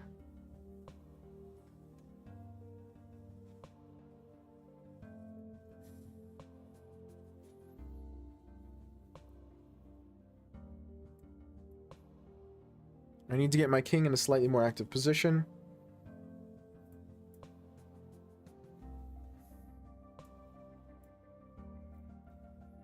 Him pushing here is totally fine by me. Him pushing here is also totally fine by me.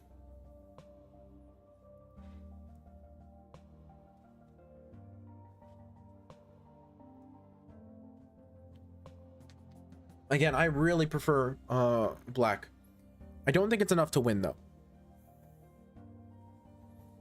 I do not think it's enough to win. Objectively. Now, that's not going to stop me. Because, you know, people don't study their rook endgames. For example, I think that's a mistake. It looks incorrect.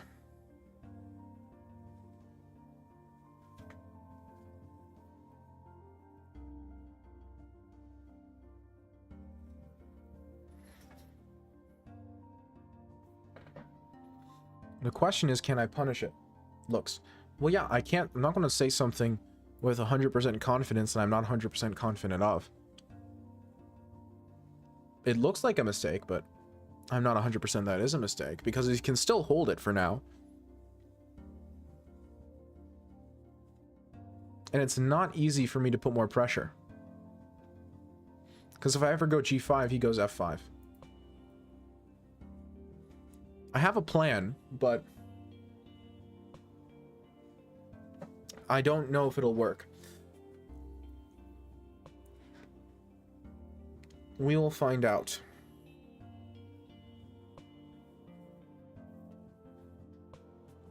Okay.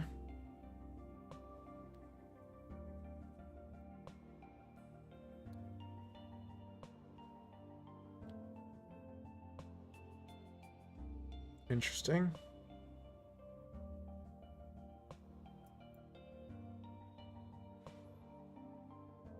I'm going to crystallize the weakness a little bit more. Okay, that's good enough for me.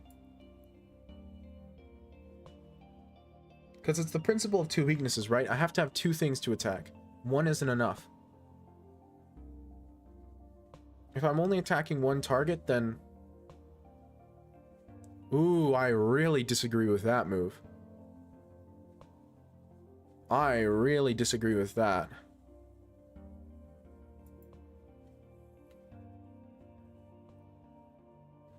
I've got a second weakness.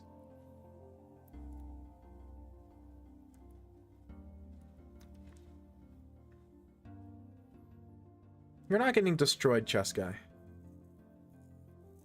I'm probably better to winning, but I would not say it's destruction by any stretch of the imagination.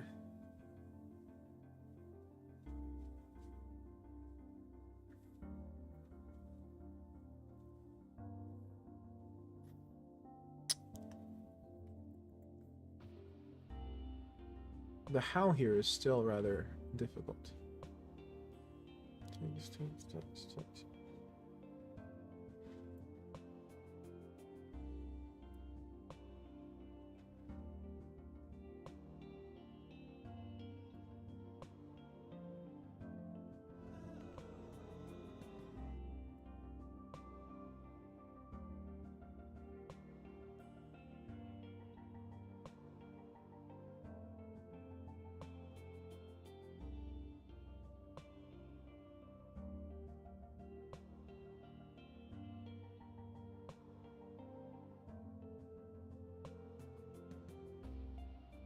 Thanks for playing though, it's really good. I've never really had a game against such a good player and streamer online before.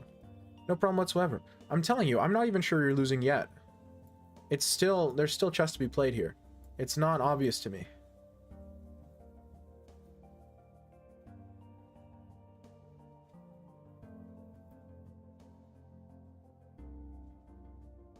This position is far from simple. I played an FM like 5 times in Blitz in Wales. Ooh, sick. I love playing against stronger players, especially like title players. It's so much fun.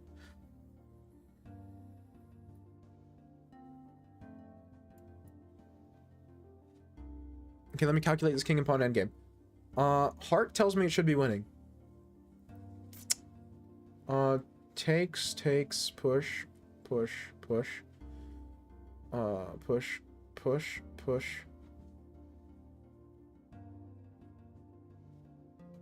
And my king is closer. And I get to take one of the pawns first.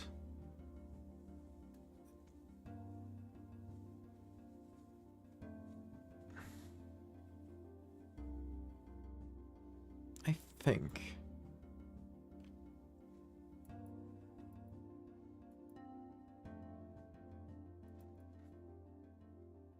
Okay, this is where it gets tricky.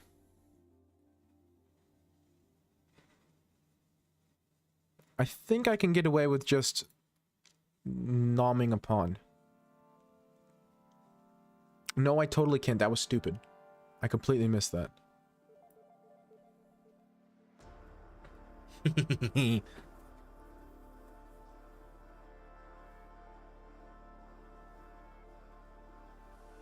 Luckily, it's a draw. I know you can't take. That's why I played it. I think you have to take anyway, though. I think that you don't have anything better than a draw, in my opinion.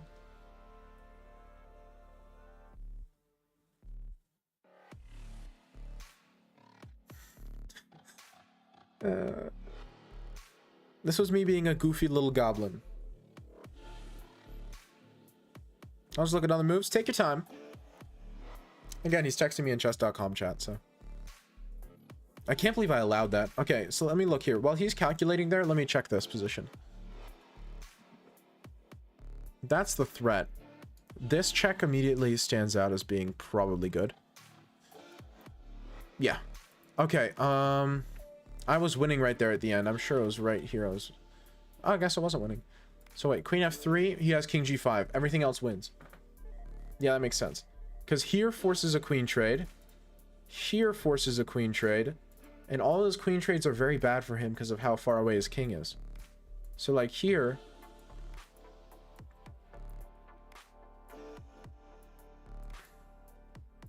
Here it's very bad because he's too far.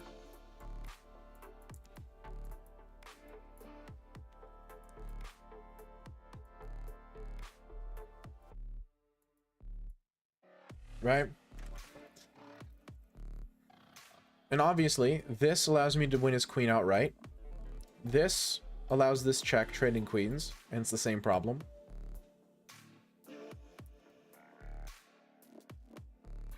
Right?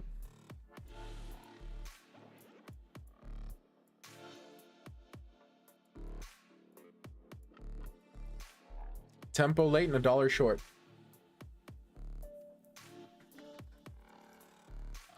But he does have king g5, which holds on to everything. Which is crazy. And I don't have any way to punishing him for it. And because of the threat of queen b8, I can never take any of his pawns. Wow. Crazy. See, I told you I wasn't sure I was winning. Evidently here I had to play d check, and then after b takes, let this kind of sit for a second. Go like rook d8. Then king c2. Rook d4. And then go for this, which makes sense. More concrete passer. Still doesn't look that clear though. G takes h, f5. And I don't know if I'm winning this. I don't think I am. Rook end games are just so hard to win. I'm not sure I was ever winning.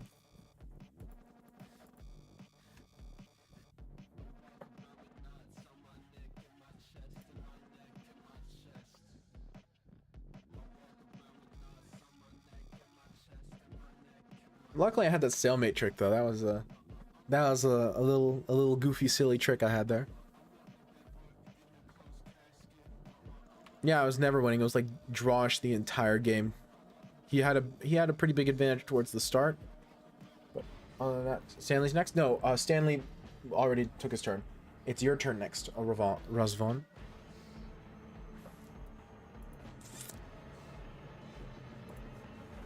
So what's the plan? Knight f4? He's not here anymore, so playing the knight f4 while he's not here doesn't do him any good. I told him I would play it on next time he's here and I stream, which is probably Wednesday, but we'll see.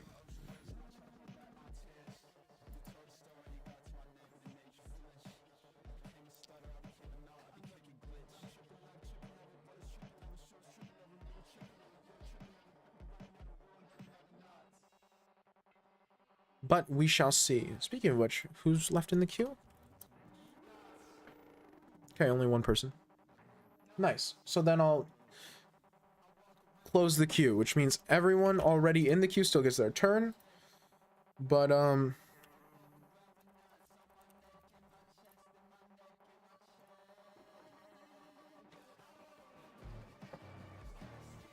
okay, so Razvan, did you want me to analyze the game or did you want to play? I'm assuming you're solid 469. Am I correct in that assumption?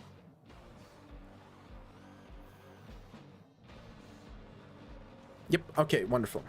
In that case, I'll accept your challenge.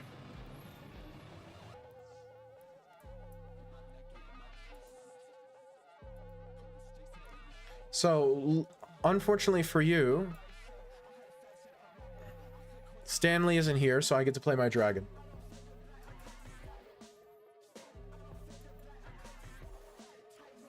Let's see. Time for a bit of a knowledge check.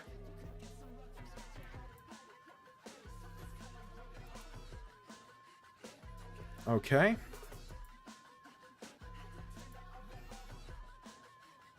Hey, are you the guy I just played?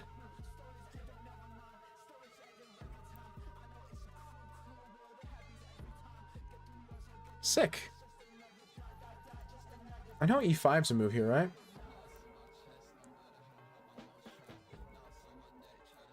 I don't remember the details.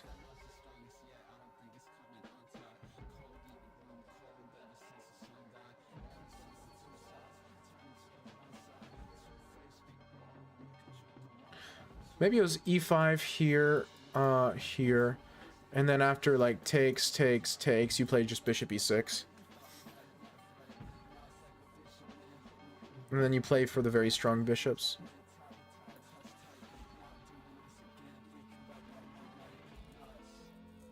Because I swear E5 was a move here. I'm going to play it just because I remember it being a move, but I'm probably going to play it wrong somehow.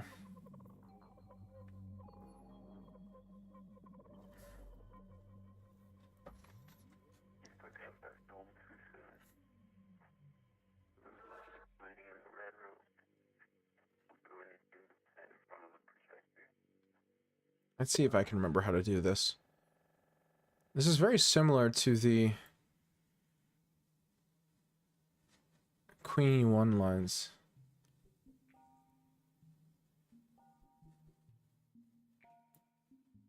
He just saved a tempo.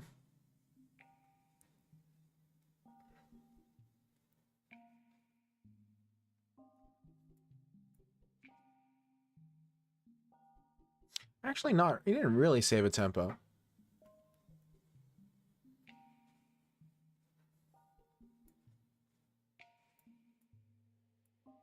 Because the queen isn't objectively better on d2. I think I rushed 95 in the last game because I knew that e5 was important in the opening after d5 there. I think rook e1 first and the rook gets the outpost on e5. Not great, but better than the pawn there. I agree, but I'm not sure if you checked the engine analysis. But if you did, then you would have seen that you never really had anything to worry about objectively. Which is what I thought. Those positions are hard.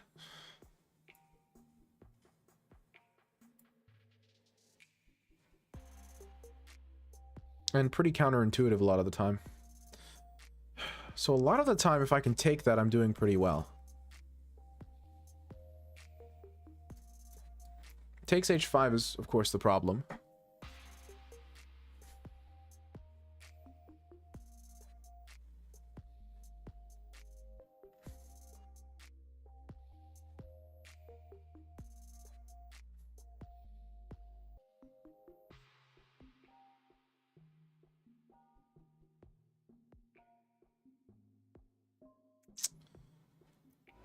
I could probably get away with it, right? Probably not.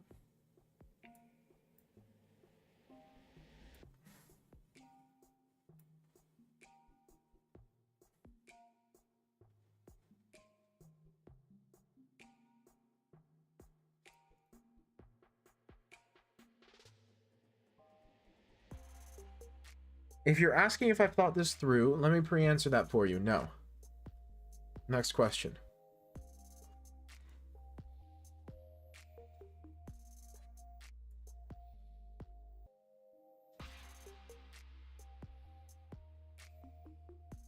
If I take here first, then I have to deal with, like, knight g5.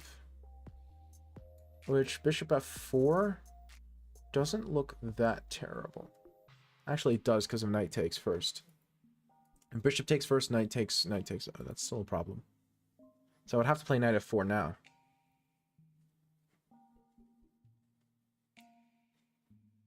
Might still be terrible, but it's not the same kind of terrible. This came out of a dragon, yeah.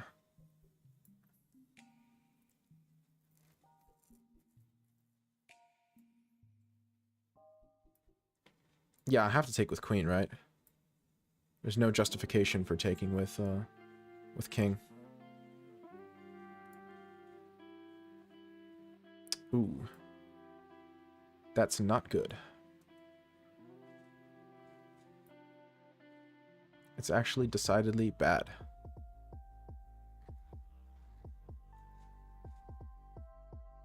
That's crazy. I missed that. Oh no, wait, it's fine, it's fine. Is it fine? It's not fun.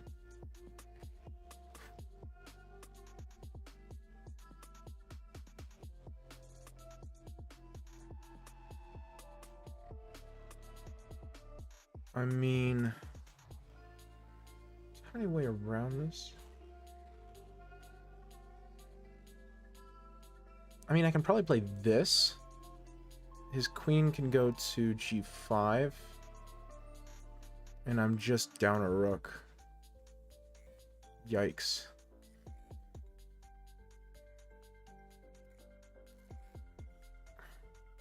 Yikes.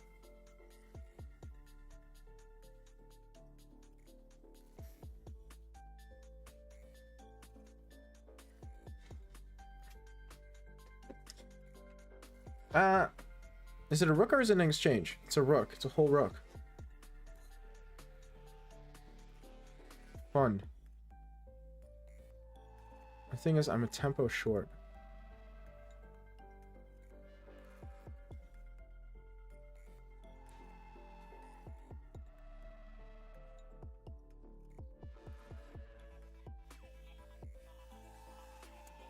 Can I get away with bishop g6 perhaps? No, but then he has knight f6.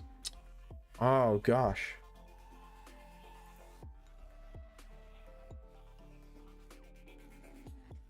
I'm not going to play queen b6 in this line. That's the most boring stuff of all time.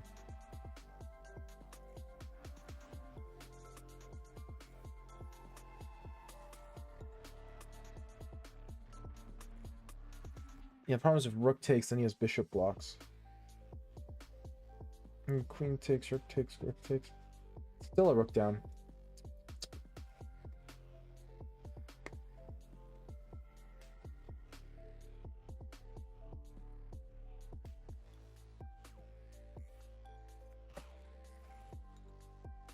It's so close. I swear there has to be a way out of these complications. Does knight e6 work? I guess he just retreats the queen. Yeah, but then I have like queen takes f6. It's not that simple. Okay, I'm going to play this because I'd rather keep pieces on the board if I'm going to be losing due to tactical complications. Right?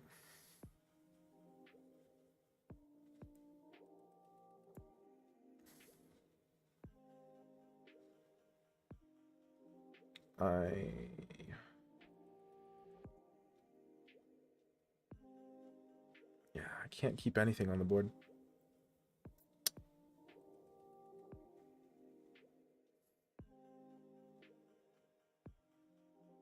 I'm a tempo late for all of it.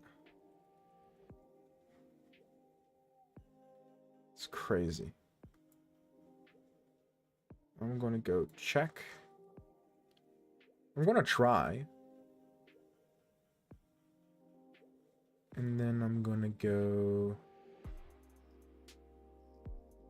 Sheesh. All the tactics just barely all fail. But they all fail. That's crazy. Which, I mean, that's how it works. In these tactical positions, when you're losing, it's because everything barely fails. What's your FIDE rating? In classical, it's like 17, 1800.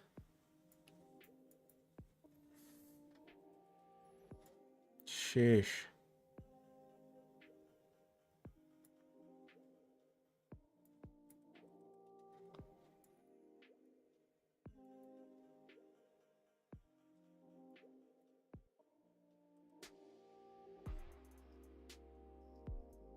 Yeah, that's the best way of doing it.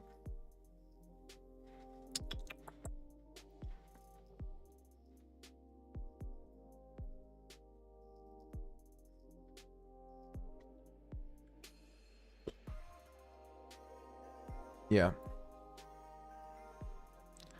Naturally.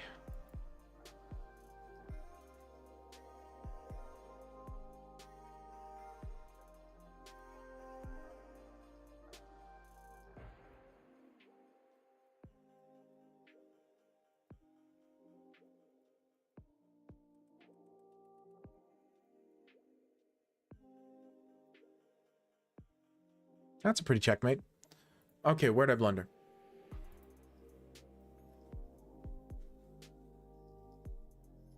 The takes in queen b6 stuff is more solid, but it's so bland. So bland. I used to know the theory for this. It's a pretty rare line. It's just I don't like playing those slightly worse endgames forever, which is what it boils down to. This line is very dangerous, I feel like, for black. It's fine. It's perfectly playable objectively. The reason I didn't play the standard sort of takes queen b6 stuff, or it's knight takes c3, pardon. Knight takes c3, bishop takes c3, or is it queen takes c3? I always mix up which one of these you're supposed to take with as white. Because I far prefer this line as, I far prefer other lines as white. Yeah, it's knight takes... Bishop d4, I feel like queen b6. So bishop d4, queen b6.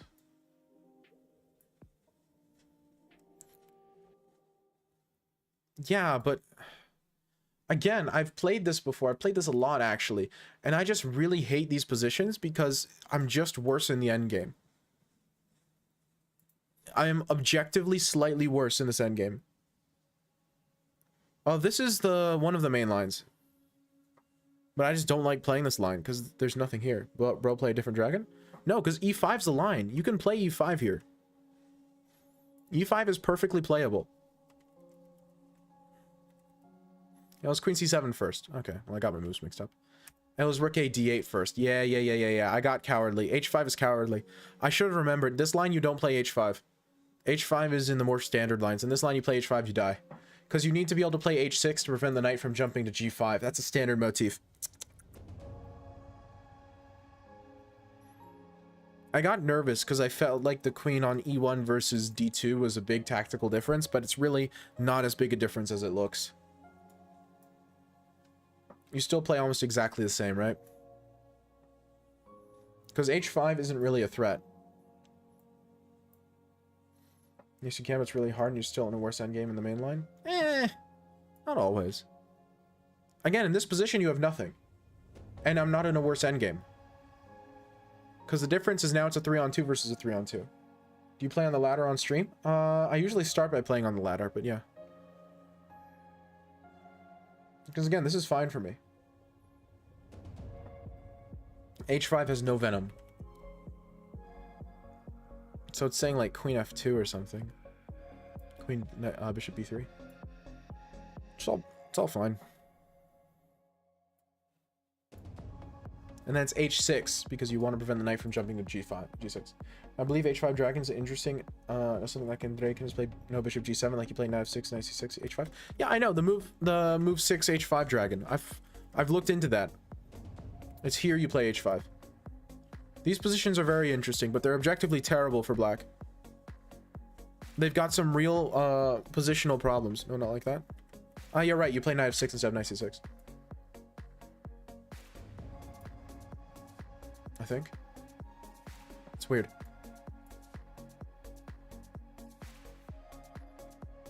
Well, there is a move H5 dragon in this position. This is also a move H5 dragon. A lot of the times you just play A6, E5, Bishop E7, and you don't even fee and counter the bishop. And you basically play it like a weird Dragdorf where you don't castle. Knight C6, Bishop G7, A6, H5. Dragdorf, I mean something new. Knight F6, Knight C6, H5.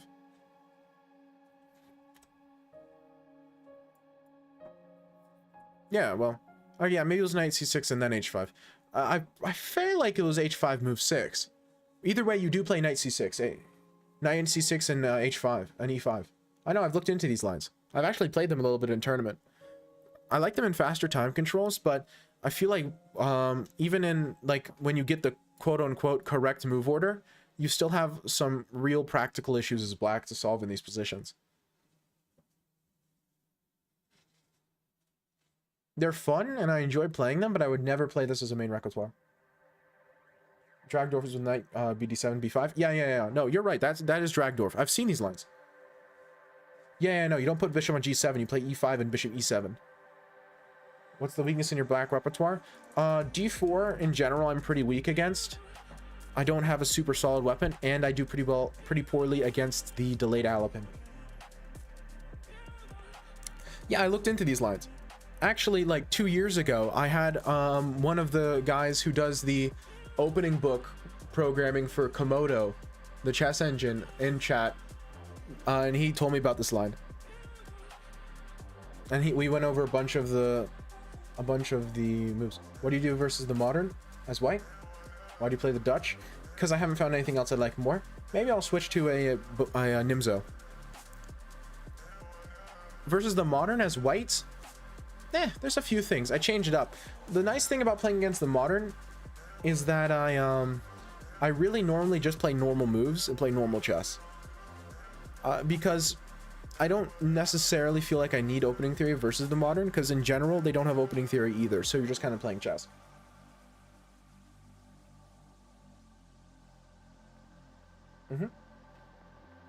So I had the guy come in and talk to me and explain to me the entire H6 Sicilian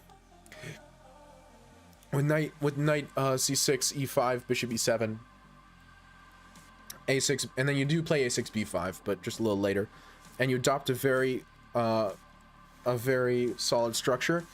And you wait with this bishop. Sometimes you play at h6, but you mostly go to e7. Can you give an example of what you do versus the modern? It depends on my mood. I don't have one specific thing I play. That's my point. I just kind of play whatever comes to me and whatever I feel like makes sense for the position. Because the modern isn't objectively problematic enough and gives enough dynamic chances for both colors that I don't feel like I need theory in order to get a position I want to play. You know? If I'm playing against d4 as black, then I need to play something concrete in order to get a chance of winning. Same as like something against e4, or even as white playing against, I don't know, d5 openings or Karo-Khan Slav type structures. I have to do something to try and win. Against the modern, you can just kind of play chess and the better person will win. There are sharper, more dynamic lines you can play to try and force a win. Why not the King's Indian? Play it non-stop and get experience. The problem is I really don't like the main lines of the King's Indian. And I don't think it's a good idea to play an opening that I don't like the main lines of. A lot of them are just very uncomfortable. I started with King's Indian. And then I switched to classical Slav. And then I switched to Dutch.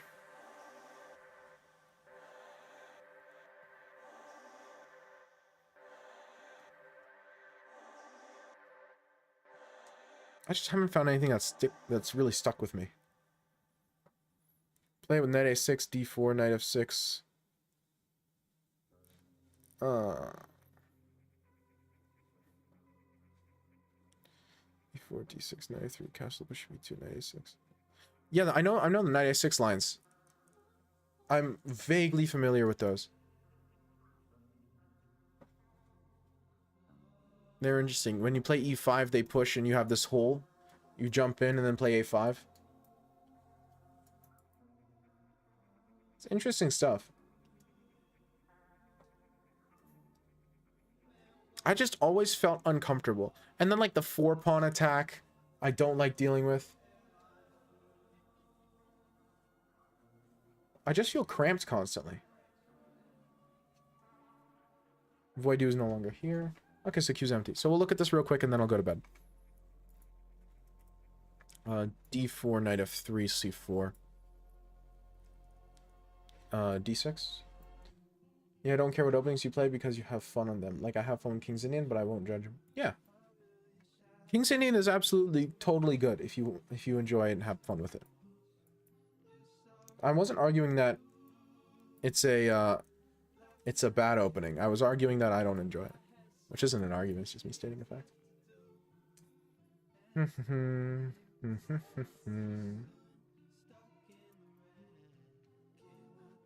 you play the Nimzo? I'm considering trying the Nimzo. I don't actually play it currently. Castles. Bishop e2. Knight a6.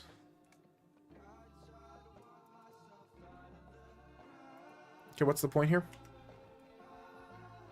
I'm familiar with e5 in this position, but I'm not super familiar with this knight a6 stuff. Charcy, thanks so much for the follow. After, let's say, castles, you just play e5 and transpose, right?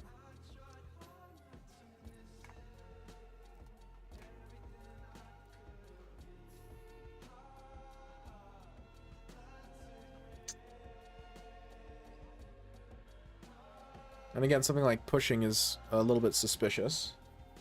Isn't the e-pawn free now? Yes and no. It looks free, but it actually really isn't, because a lot of the time you have this sort of tactic.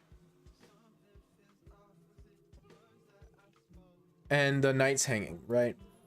That's a very, very common tactical motif in the King's Indian. Or maybe it's you take the queen first, then do this. I can't remember the move order, but it's not super important. The point is, white can take the e-pawn, but he can't hold on to it. I used to play the King's Indian online. I didn't know how to play against the weird e3 stuff, so I just quit and went to knight f3, e6. The e3 stuff I don't have any problem with. It's just chess. I'm considering the Nimzo because the lines where you capture and play c5 look interesting. And you like try and pressurize the weak doubled c4 pawn with moves like b6, bishop a6. You bring the knight to a5, that sort of thing. what's your study material? I want to cost 1800. I would recommend, I mean, do you study endgames currently? Because I would say endgames are a huge part that a lot of people don't study. And that really kicks them in the rear.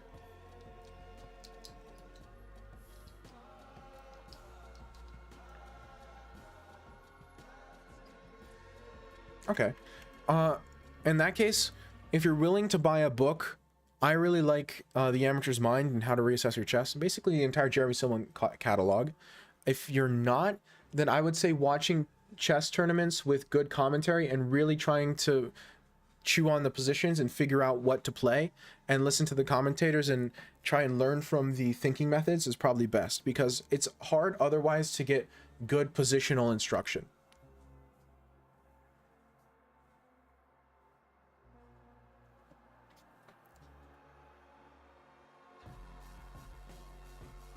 I used to read those two books you mentioned. I like them both. I've covered Amateur's Mind, and I'm like a third to a half of the way through Reassess Your Chess.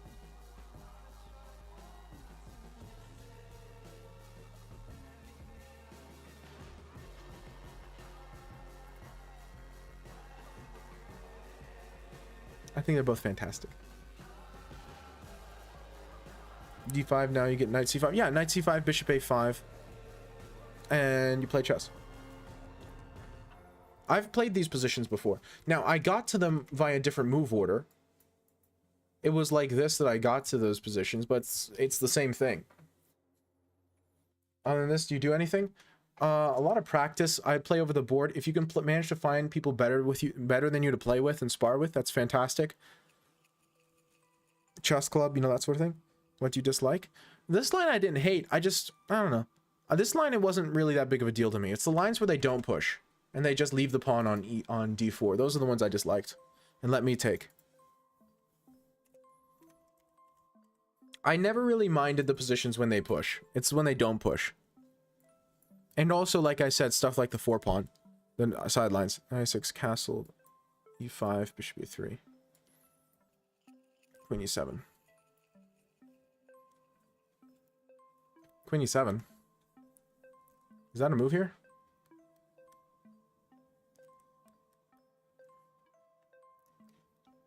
I should play kid again? Go for it. King's Indian feels so claustrophobic. Yeah, it is pretty claustrophobic. You need to be okay with that. I mean, to be fair, I haven't tried King's Indian in like 3 years, 2 years. So maybe I've changed enough stylistically that I would like it now, but it's over here, there. Queen e7.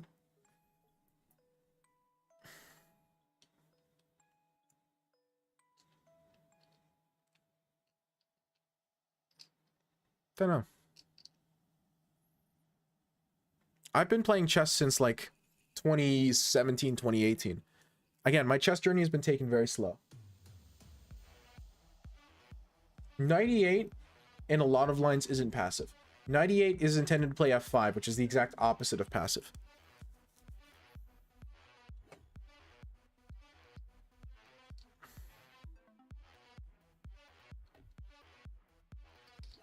D-E, D-E. I don't know, knight d5 or something? Is that playable?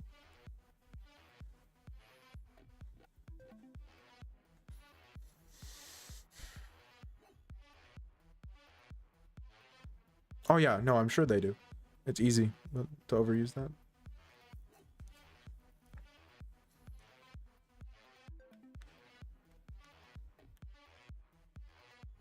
I'm fine, yes, but I don't feel like I'm pushing for anything.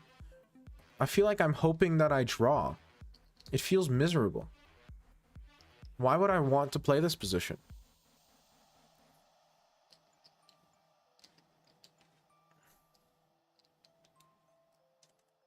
That's my problem. I just, like, why?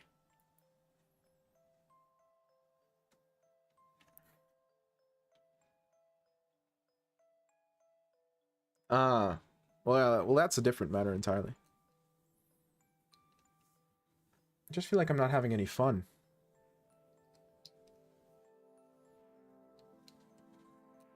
It's not bad. I'm not arguing that it's objectively bad. I'm arguing that it's painful to play.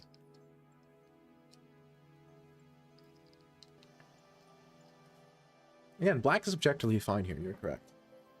I don't know. I'll look into it. But I need to go because I have work tomorrow.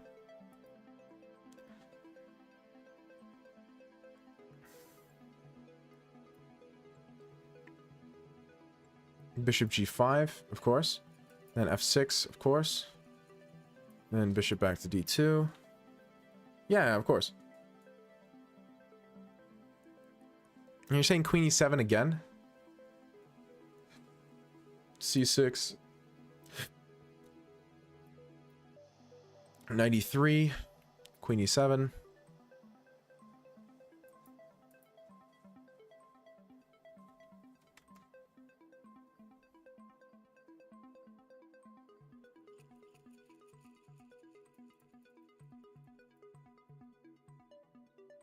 I don't find it that interesting.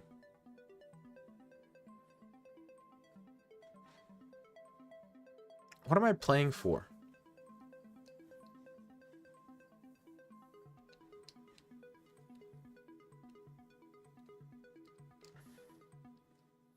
Yeah, there are a lot of interesting lines. Yeah, I have no plan. I have no concrete weakness that I'm trying to take advantage of, right?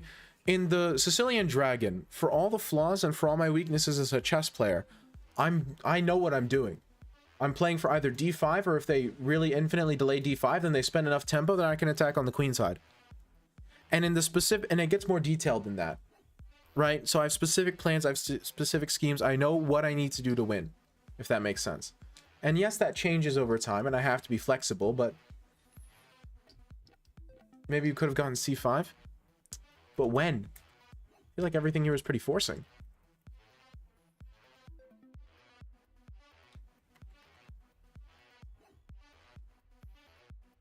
The Benoni's just bad, though.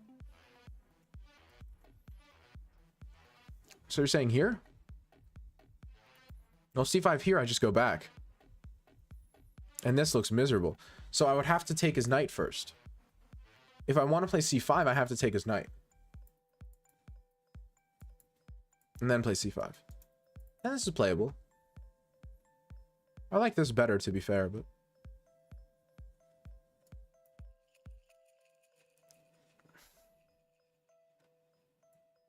Still, white has the file.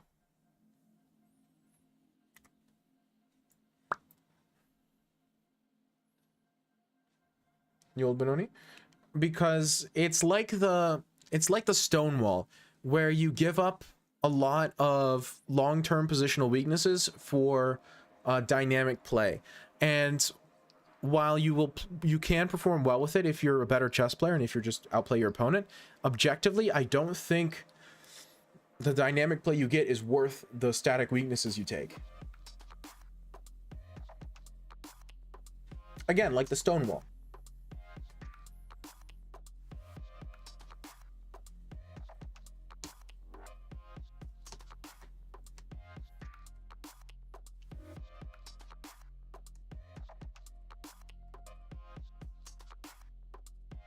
The structure is not good.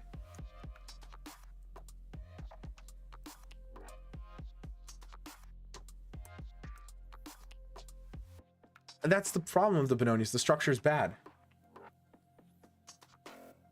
Again, it's not objectively the worst opening of all time. It's just you give up a lot to play the Benoni, and I don't think it's worth it. It's something you'll notice about my play is the openings I enjoy are openings where you have the long-term static advantage. Part of the problem with the dragon is that as white, you really need to kill black quickly, or black's going to get d5 and his central pawns are going to prove advantageous long-term. Same with the Catalan, which is another opening I enjoy. White has this long-term small bishop as an advantage that really puts the pressure on black.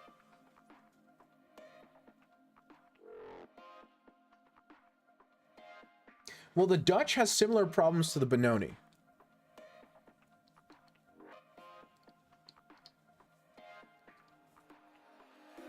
The Dutch has similar problems to the Benoni. But yeah, either way, I really need to go. I have work tomorrow. As much as I would keep streaming talking about random chess openings forever.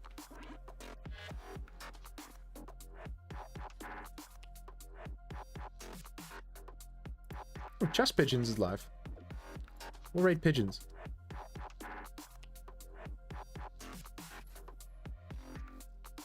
Where do you work? I work part-time doing some bookkeeping and like some registration form filing for my family's nonprofit that we have.